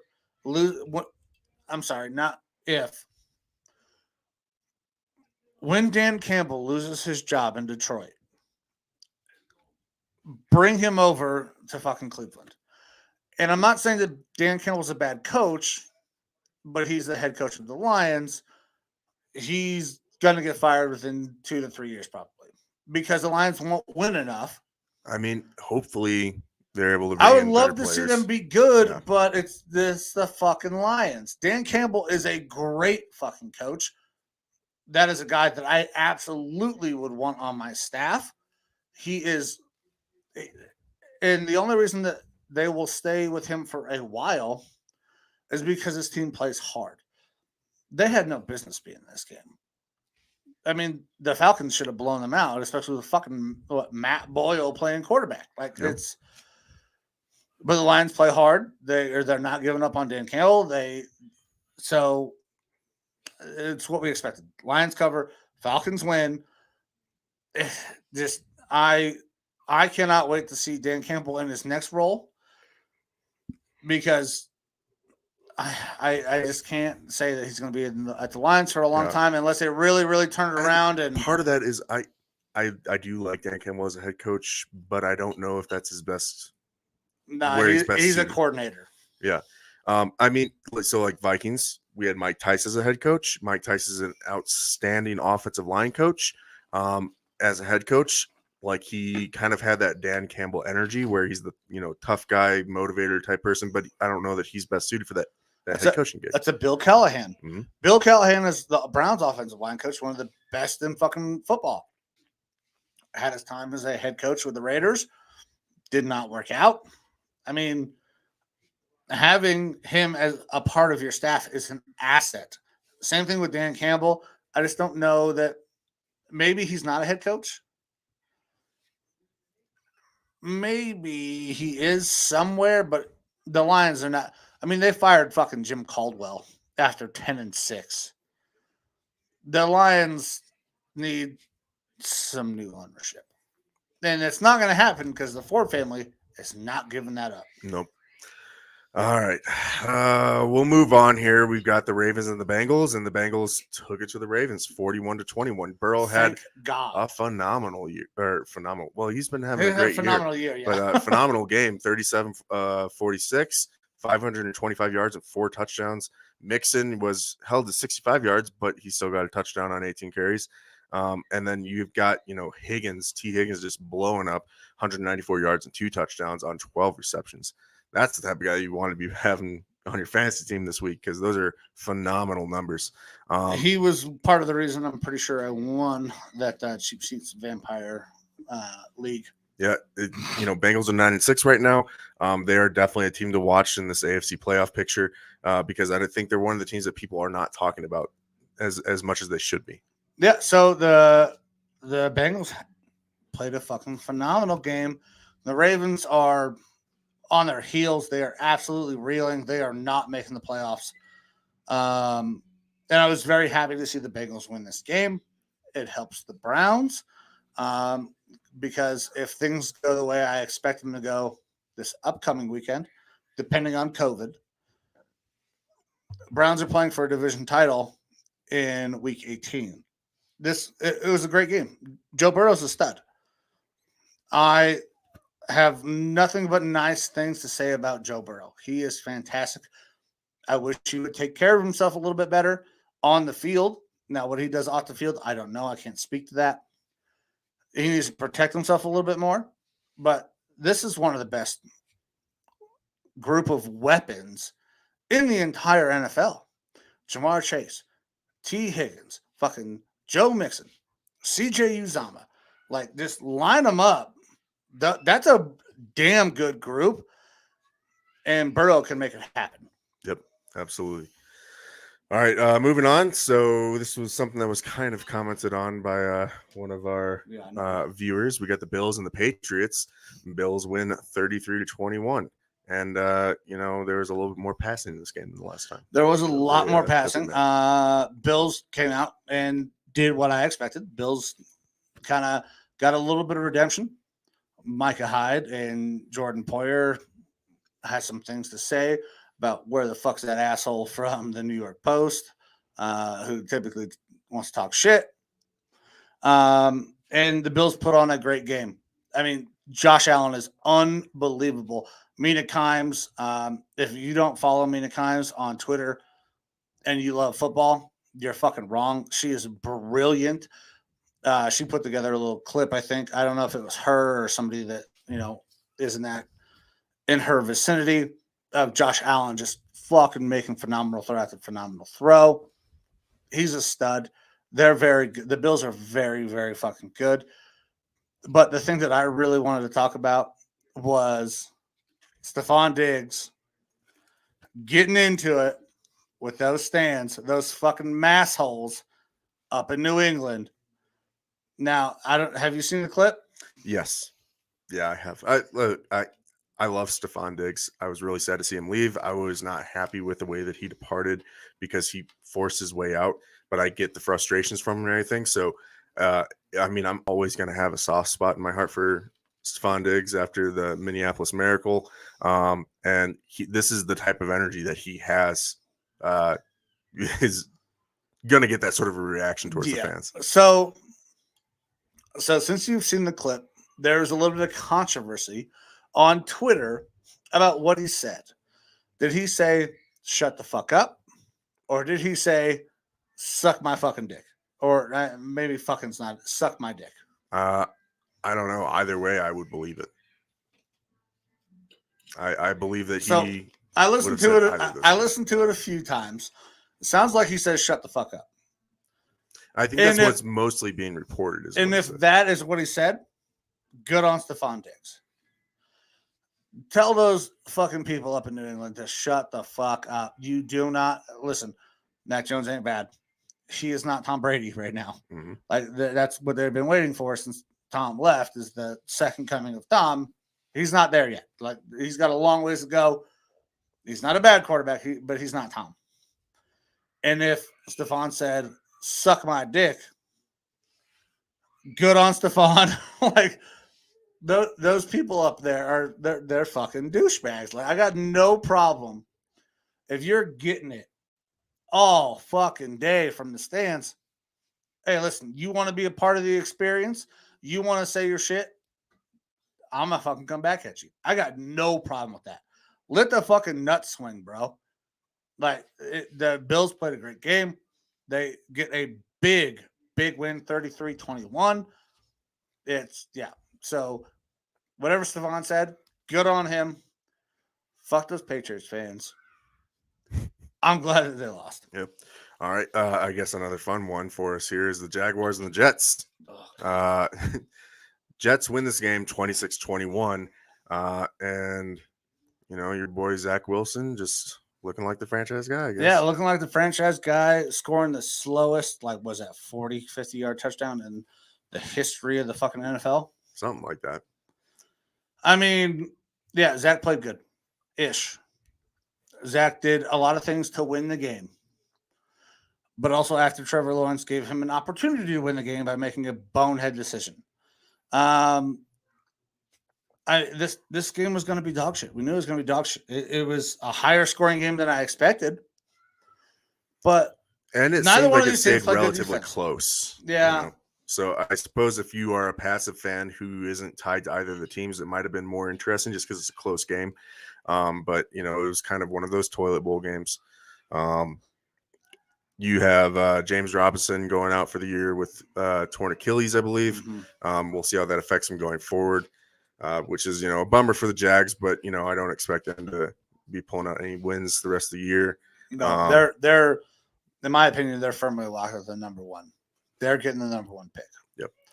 And they need it because they have to really improve that fucking defense who couldn't stop Zach Wilson on a ridiculously long run. That's true. It kind of sucks for them this year to have that number one pick, though, because in years where you have a good quarterback class, they obviously don't need a quarterback. That would be the year to turn that pick and trade it. I mean, is this a trade down year?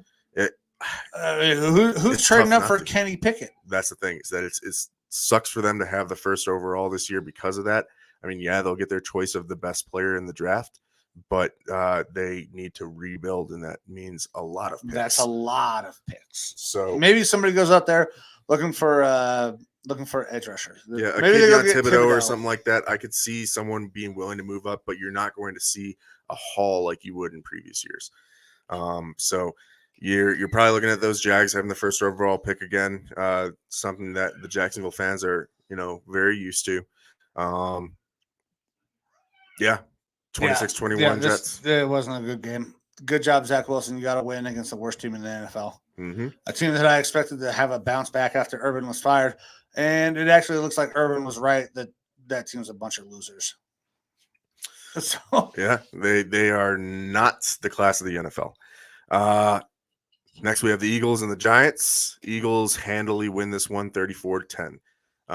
Giants going in with backup quarterback. I mean, I believe Giants ownership has already come out and said that Daniel Jones is their starter next year, that they're going to keep running with Joe Judge. Yeah, they have said that. But this is not the first time that the Giants organization has said something is or is not happening. Yeah. And it completely reversed about 2 weeks fucking later. Yeah, they don't have very much of any bright spots on that team. Like Saquon Barkley is not a bright spot at this point. Guy. I mean, Daniel Jones is not a bright spot. Their coaching with Joe Judge is not a bright spot. They don't have a whole lot going for them. It's time to kind of blow this thing up and start over. I agree.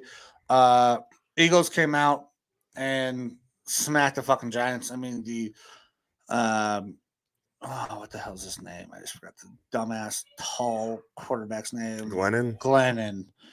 I mean, I don't know how he's still getting contracts, but Good for Mike Glennon. Jake Fromm, I think, might have started this game.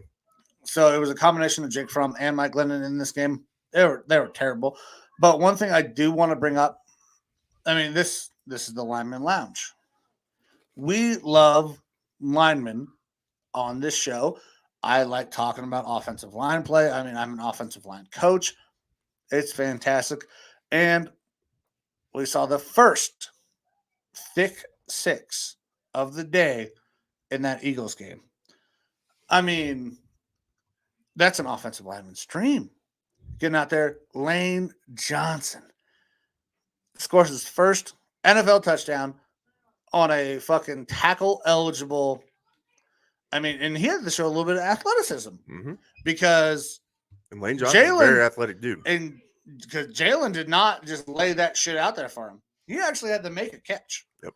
And he absolutely did. Gets in. So a lot of people refer to this as the big man touchdown. I am much more a fan of the thick six because, well, this is the thickest podcast in sports. So anytime I can throw the thickness in there, I'm going to. The thick six is fantastic. Congratulations, Lane Johnson. And, yeah, this was a fucking cakewalk for the Eagles. Yep. Next, we had the Buccaneers and Panthers, and this was the bounce-back game that we had kind of expected from the Buccaneers. It was 32-6, and you saw, Antonio Brown come in and fill in where I was kind of expecting him to. Yeah. They needed that receiving option, and then, Brady, 18 of 30 for 232 yards and a touchdown. But, they just handily kind of took over that game, 32-6. I believe this is the game that they were hoping for. They should have this for the rest of the regular season, realistically, because they, have an easy schedule. The Bucs do. So it's the right time for them to figure their shit out, get healthy, and kind of run into the playoffs and hopefully make another run like they did last year. Well, and Ronald Jones came in, played a really good game. I really wish I'd have played him in fantasy. I handcuffed him, did not play him, and it ended up costing me in my non-money, non-podcast league. Had I played him, I'd have fucking won. But I mean, this is something that we absolutely expected. The Bucs were not going to go out and lay another egg, and they're playing a team that can't score fucking points because they don't know who their goddamn quarterback is, and their defense is not drastically improved. Yep. Even though they were playing really fucking good at the beginning of the season. And on that note, I'm going to go take a piss real quick. All righty. So I will start into our next game, and I will slow roll this until you get back. But it's actually a pretty surprising one. We have the Chargers and the Texans, and the Texans were able to win this game 41-29.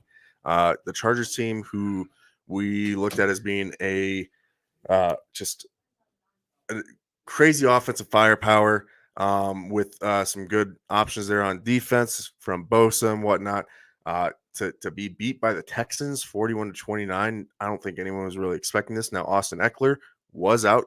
That probably played a big role in this game. But, I mean, Herbert was still 27 of 35 for 336 yards and a touchdown.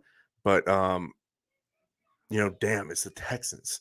The Texans, this scrappy team who it seemed like in the beginning of the year that they were putting together a roster that was meant to tank. And they still are playing scrappy football. To score 24 points in the fourth quarter from the Texans is nuts.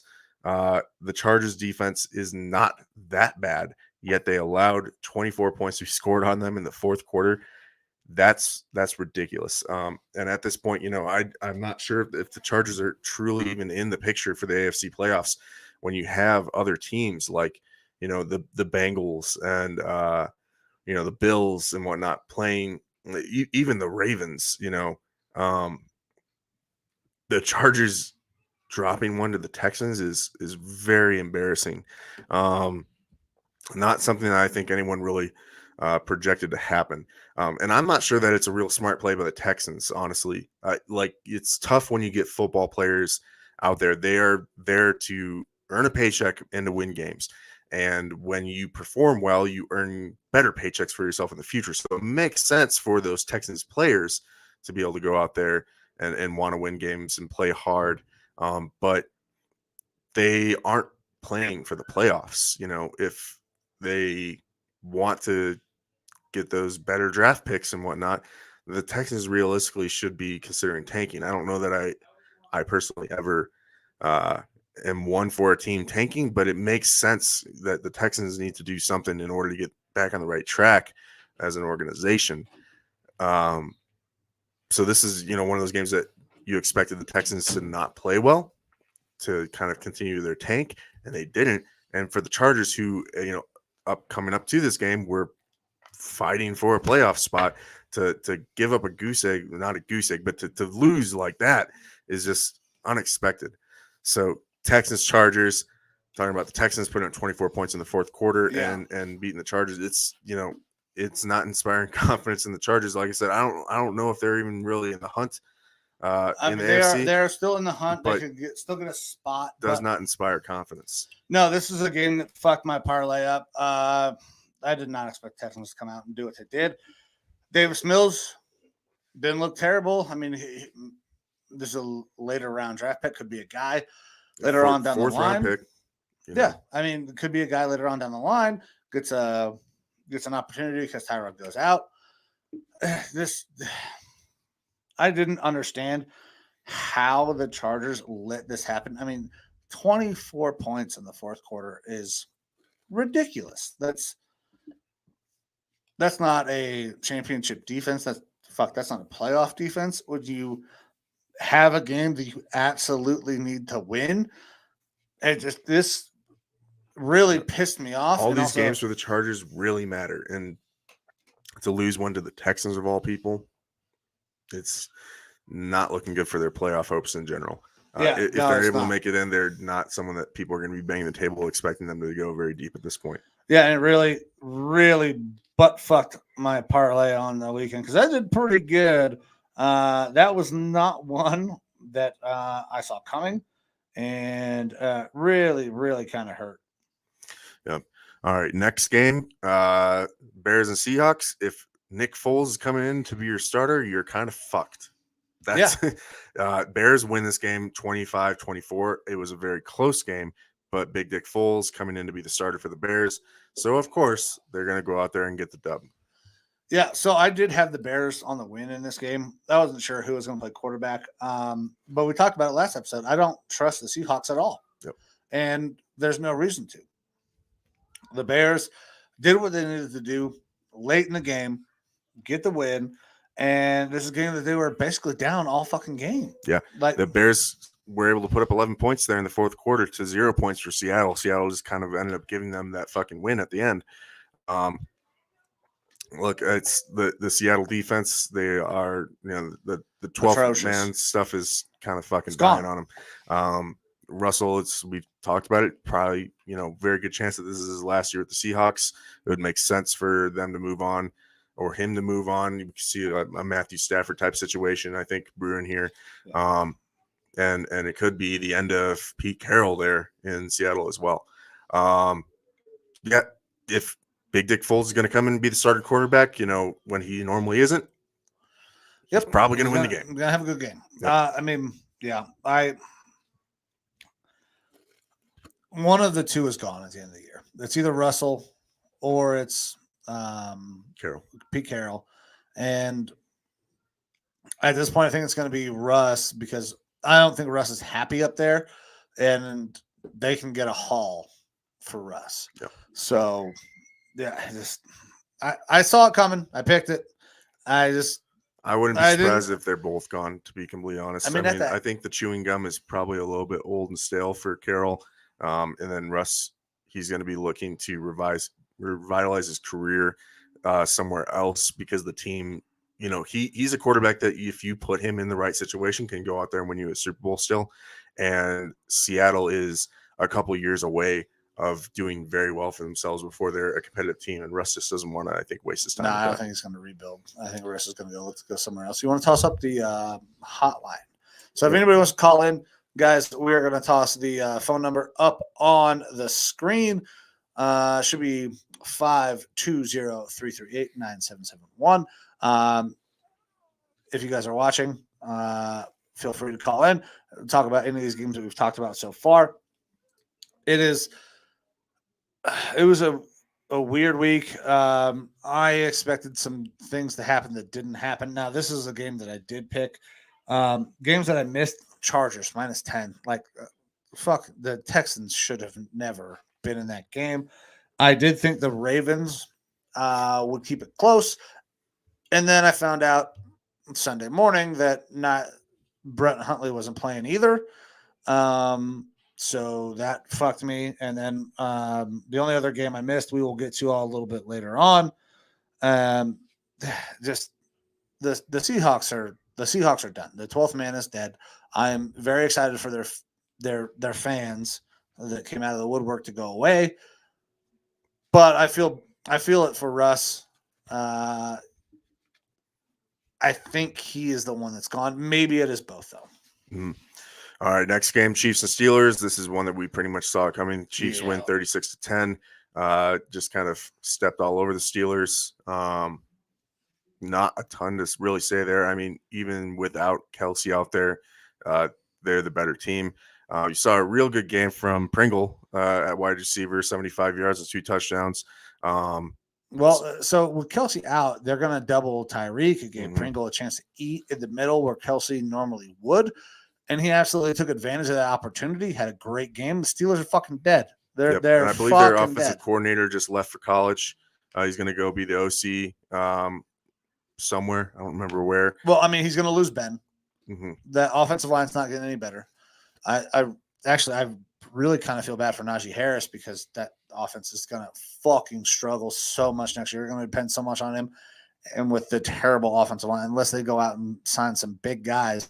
But they're in salary cap hell as well. The best thing for them, though, is that they do have some standouts on defense. You know, you've got Watt. You've got, what's his name at safety? Minka. Minka Fitzpatrick. You've got good linebacking crew. So they've got some good things to build from on the defense. They need to focus on that offense. They need to not be going after these TikTok wide receivers. Oh, my God. And you know, Najee Harris, not a bad back. He's not a bad back. Not a bad back. So they've got. Is he the world beater that everybody thought he would be? No. But part of that. This is all behind the fucking one of the worst offensive lines in all of football. They're fucking terrible up front. Yeah. And this is Ben's last year. I don't think he's going to do a little farewell tour. This is the farewell tour. When the reports came out a couple weeks ago, this is probably his last year. They don't really have a good option at quarterback either, so it'll be interesting. They're going to go get a guy. This might be the team that trades up to go get a Kenny Pickett. See them doing Deshaun Watson, I suppose. They don't have enough capital. They don't have enough fucking cap space to go get Deshaun, unless they are just gutting that fucking defense. And that's how this team wins games, is based on their defense. Yeah. My wonder, and there's a lot of talk in Pittsburgh and Pittsburgh Twitter, is this Mike Tomlin's last year if they go under 500 or if they just cannot fix the things that are going on? Yeah, it'll be really interesting because the Pittsburgh Steelers have never fired the head coach. No. They just retired. They retire and we go Chuck Noll, fucking Cower, and now Mike Tomlin.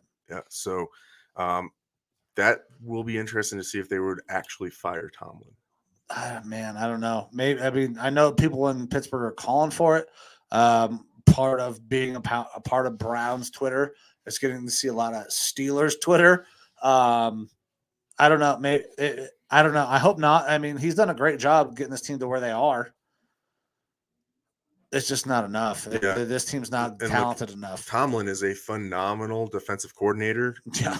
Of when he was with Tampa, when he was with Minnesota, great defensive coordinator. I don't think he ever steps back down into a coordinator role. I don't know why you would. That's the thing. Same with Zimmer. Zimmer can be a phenomenal defensive coordinator. Maybe not, as we're seeing, best head coach. Even though I like him as a head coach, despite our issues and everything, it's not a love-hate relationship for me. It's a love and then a bummer. Well, Zimmer might take that Mike McCarthy approach. Sit out a year. I don't know. Wait for an opportunity. I mean, he is getting older, though. He's actually one of the older head coaches in the NFL behind like Belichick and Pete Carroll. So how long does he really have coaching in the NFL? I'm not so sure, but I don't know that he'll ever step down to be a DC again. Same with Tomlin. I don't know if he'll step down to be a DC somewhere. Well, Tomlin shouldn't. I mean, he's a head coach in the league for sure.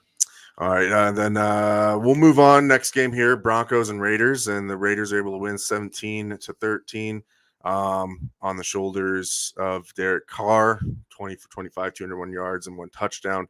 It wasn't an especially phenomenal game for the Raiders, but the Broncos going out there with Drew Lock, it is what it is. Josh Jacobs had one of his better games this year, 27 carries for 129 yards.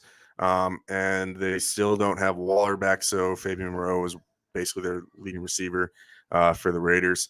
2 teams that, technically the Raiders are still in the playoff hunt at 8-7, but I, don't see them as a playoff team.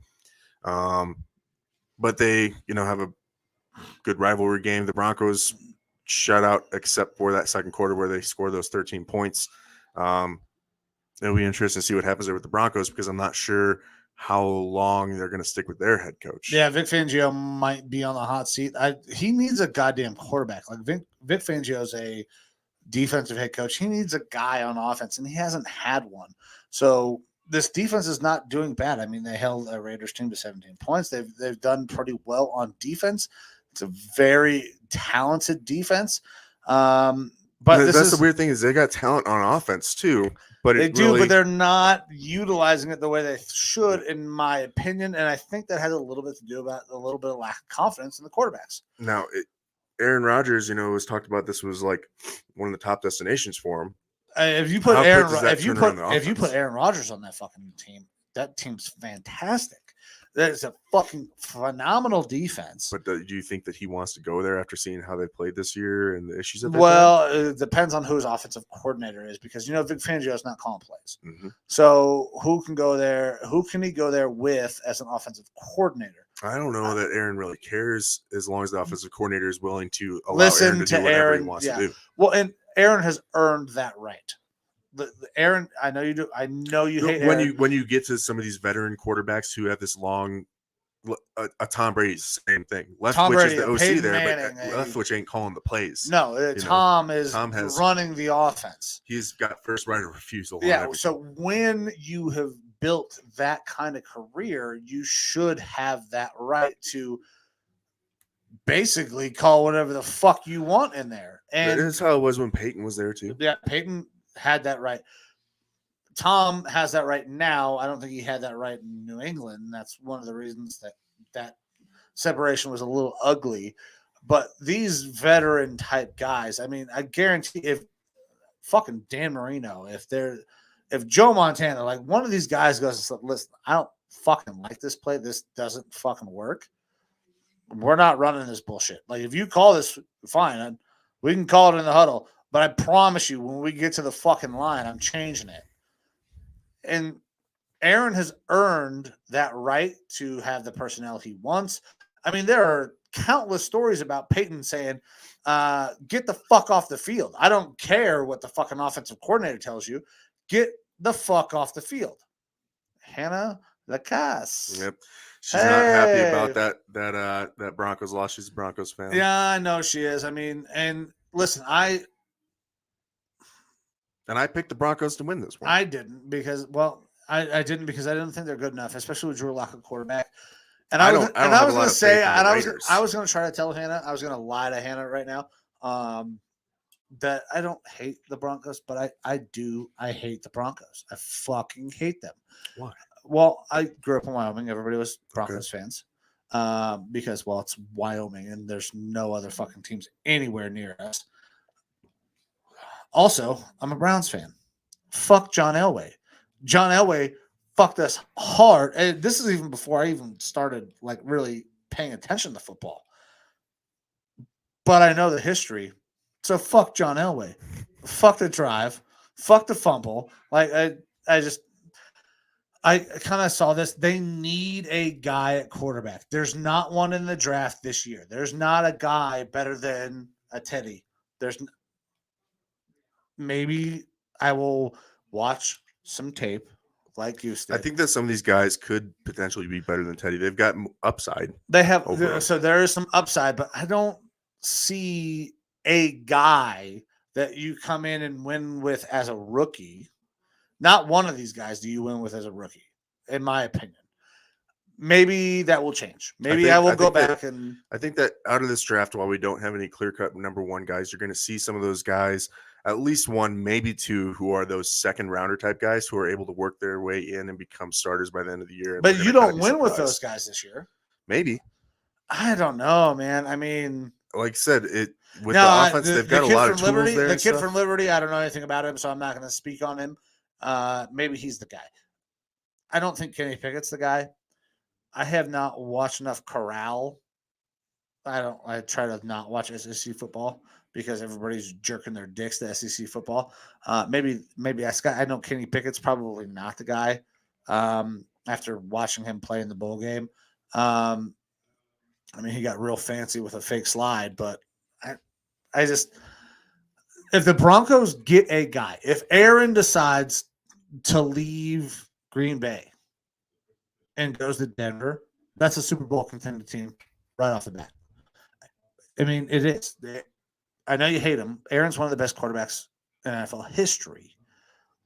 Stats, wins, all that shit. I mean, he just broke Brett Favre's record for most touchdowns as a Green Bay Packer with, 200 less fucking interceptions. So that is a possibility that they need a guy at quarterback to actually get them to that level because that defense is there. That's a championship winning defense.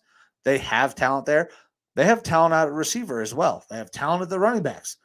They need a quarterback and they need to improve that offensive line. And if they can find a way to do that, I mean, they have a chance. They got some cap off their books with Von Miller leaving, but the cap is a myth. They can do whatever the fuck they want with that. Yep. Next game, this I don't want to use the R word, but there was at least some sexual assault done by the Cowboys on the Washington football team. Yeah, it was Cowboys win 56-14 after putting up 42 points in the first two quarters. So we won't use the R word because we don't want to trigger anybody, but this is an absolute ass pounding. Yeah. By the Cowboys. Yeah.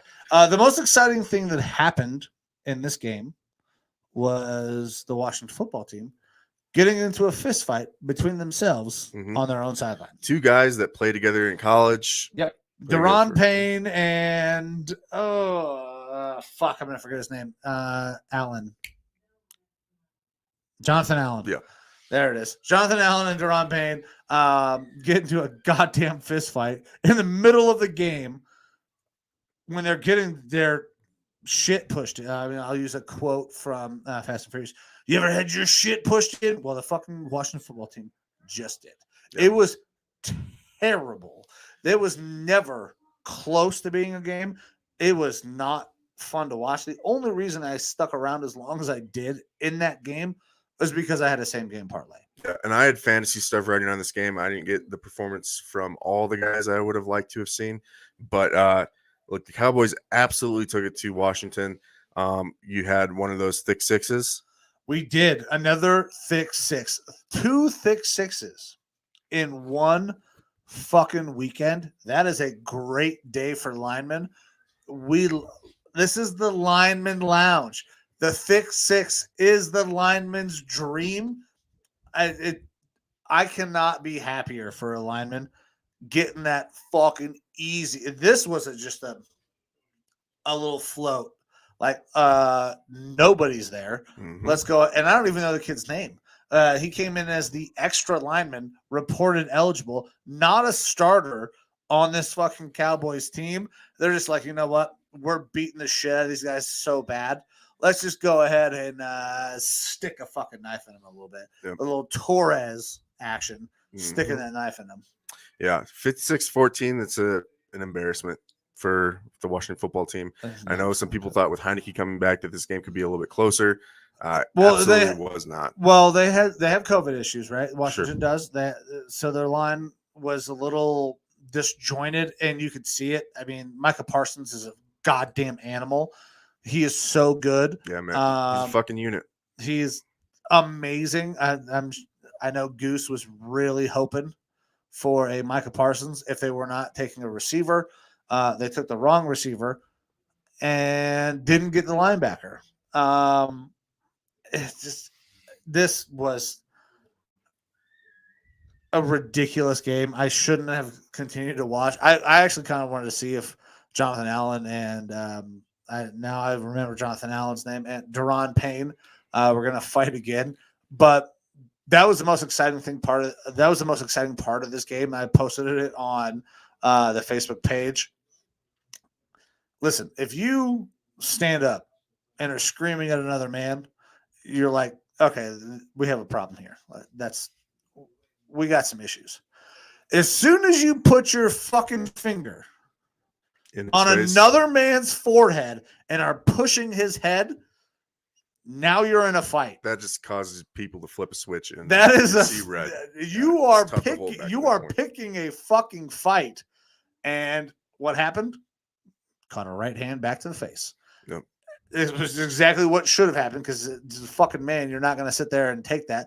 Now, this is not something abnormal for the NFL. Now, we don't normally see punches thrown on sidelines, but I guarantee you, inside a locker room. Can't see those heated altercations and stuff like that. Inside a locker room, there are going to be guys that you don't get along with. There's 53 guys from 100 different. So you got 53 guys from 53 different fucking backgrounds, and not everybody's going to get along. I would figure two guys who went to Alabama were teammates would not get into a goddamn physical altercation, but that talks about the fracture inside that building. And it's not just that, like, I have an immense respect for Ron Rivera. He's a very good coach. But this is beyond Ron. It's not their president. I don't remember his first name. Williams is a very good president. He has messed some things up throughout the year with the Sean Taylor celebration. This is an organizational failure to see these things happen. This starts at ownership and it trickles down, and Dan Snyder has got to fucking go. Like, this team's not going to get better until there's an ownership change. Yeah, absolutely. It's real tough with the Washington football. Like, it's the owner that is causing major issues for them. They've got to shuck that before they're able to kind of move on and really start to build as a team. I mean, like, credit to the Cowboys. Their defense played lights out. Their offense played lights out. It was Terrence Steele was the lineman who caught that touchdown pass. And he's not one of their starting five, but he has rotated in quite a bit at tackle. He's played for them this year and last year. He started a bunch of games for him. He's an okay tackle. Yeah, but they bring him in as the sixth lineman, and their offense was firing on all syllables.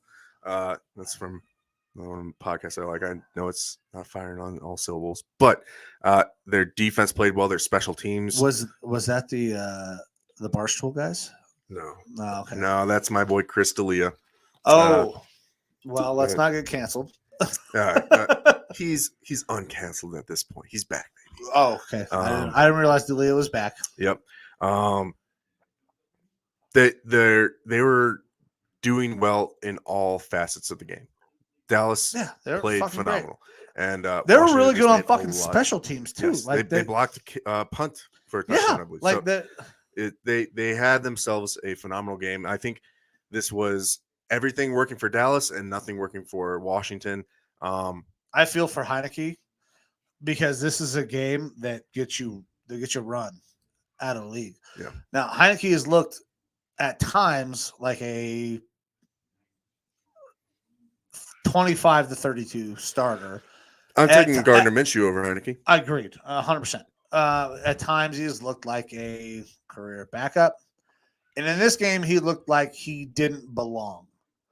Yeah. And that sucks because he has shown potential to go out and win you a game. He has shown potential to do something. And this was just an abysmal performance. And I can't necessarily. he was under pressure the entire fucking night. Yes. It was tough for him. It's also a good show that it's not a great clapback to bring your benches over to another team's stadium. Washington tried to do that since Dallas did it to them. Yeah. Didn't work out. No, it didn't. Well, listen, I hate the Cowboys. I don't hate the Cowboys because of the Cowboys. I hate the Cowboys because of the Cowboys fans. Yeah. That was a boss move by Jerry Jones, bringing their own fucking benches. Dan Snyder can't do Jerry Jones things. Yeah. I don't care if Dan Snyder has infinitely more. Jesus Christ. We're partying out there. Yeah. Okay. So, Sorry.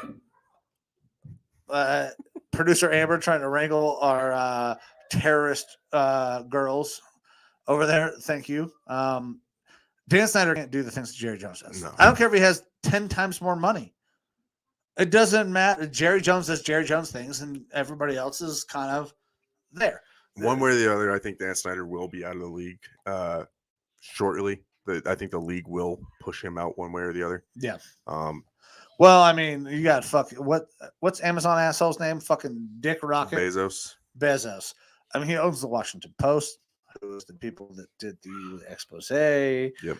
Bezos has more than enough money to buy, I don't know, 10 fucking franchises. And I mean, that's possibly why they haven't named the team yet, is because maybe the new owner is going to come in and decide that he wants to take control of that. Maybe it'll be the fucking Washington Football Dick Rockets. Yeah, something like that.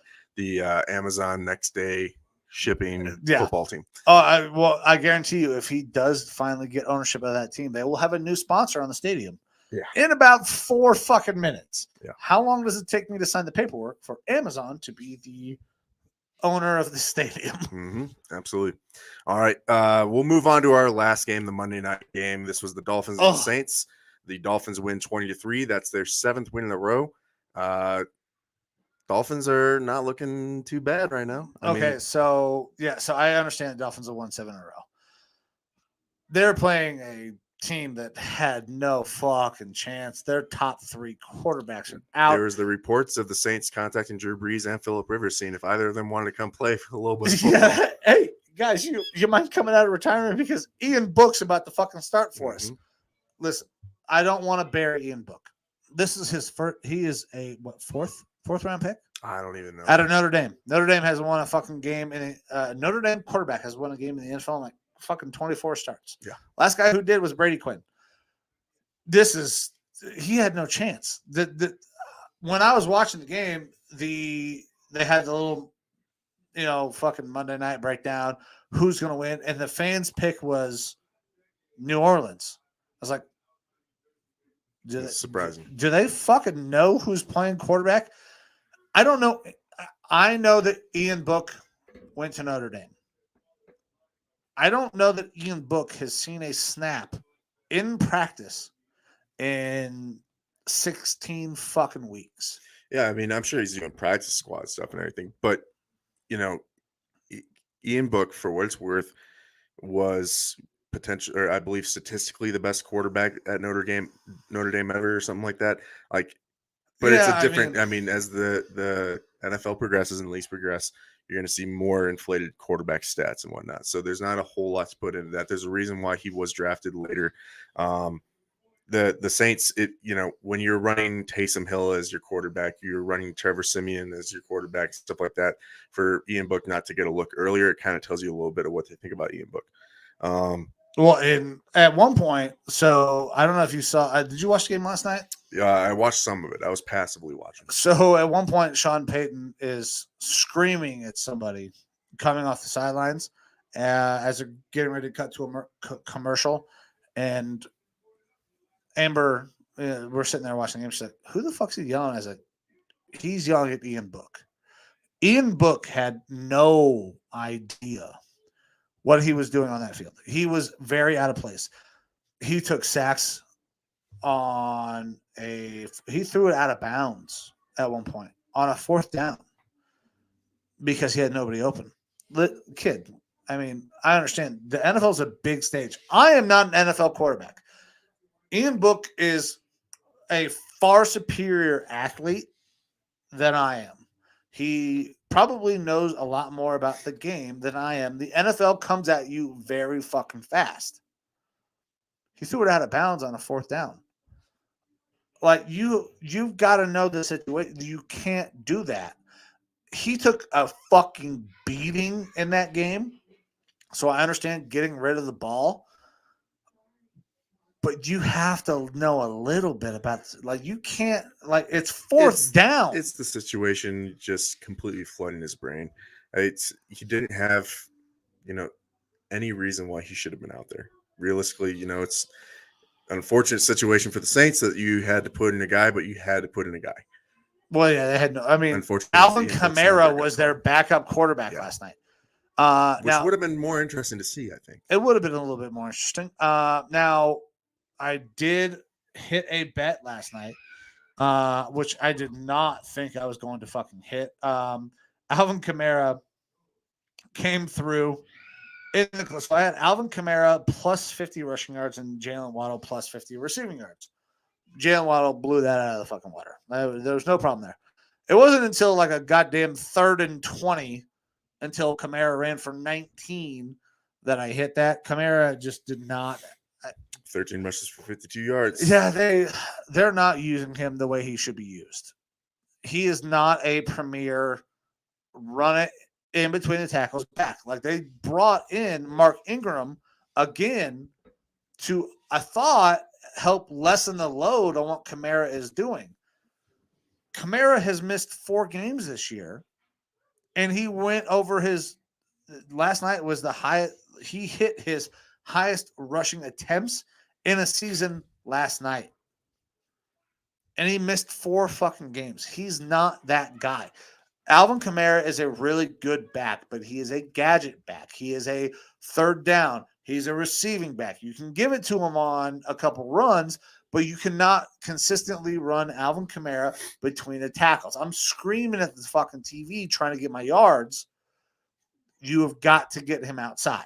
You have got to get him outside. He is not built to just read and run in between tackles, but that's what they tried to do and expected him to do. A little bit probably because they're protecting Ian Book, even though they didn't protect Ian Book. I have not seen a quarterback take that much punishment in a long time. Couple of missed personal fouls on him. I feel for him. It was a fucking tough game. Dolphins knew exactly what to do. Just put pressure in this kid's face. And the Dolphins, I mean, you would have expected them to score more than 20 points in this game with what they were going up against. But again, it's 7 in a row now for them. They're 8-7, so they are in that playoff picture for the AFC technically. We'll see what ends up happening with them since Tua has come back. They're going to need some help. Well. They need a lot of help to get in, but technically they're not out. The Browns have a better chance than the Dolphins do, and we are 7-8. So I mean, they're 8-7 right now. We have a better shot. Yeah. Based on the amount of help that is needed. So, for the Browns, all I need is for the Bengals to lose to the Chiefs this weekend, and the Ravens to lose to the Rams. Those are 2 things I expect to probably happen. Yep. Depending on what happens with COVID. And for you guys to win out. Well, we got to beat the Steelers. And then if the Chiefs beat the Bengals, the Rams beat the Ravens, and we beat the Steelers this weekend, we go into week 18 with a game against the Bengals with a chance to take the division. Doesn't matter what happens to anybody else. If we beat the Bengals in week 18, we're the division winners based on head-to-head record. I like that chance more than I like the Dolphins. The Dolphins chance because they need help elsewhere because the Patriots and the Bills are both getting in. They need a lot of shit to happen. Yeah. So, excuse me. Oh boy. I think that wraps it up for our games from this last week. Yeah, that is every game. That is the recap of this last week's games. We're going to try to come back again, maybe Thursday or Saturday. We haven't. Did we decide on the date?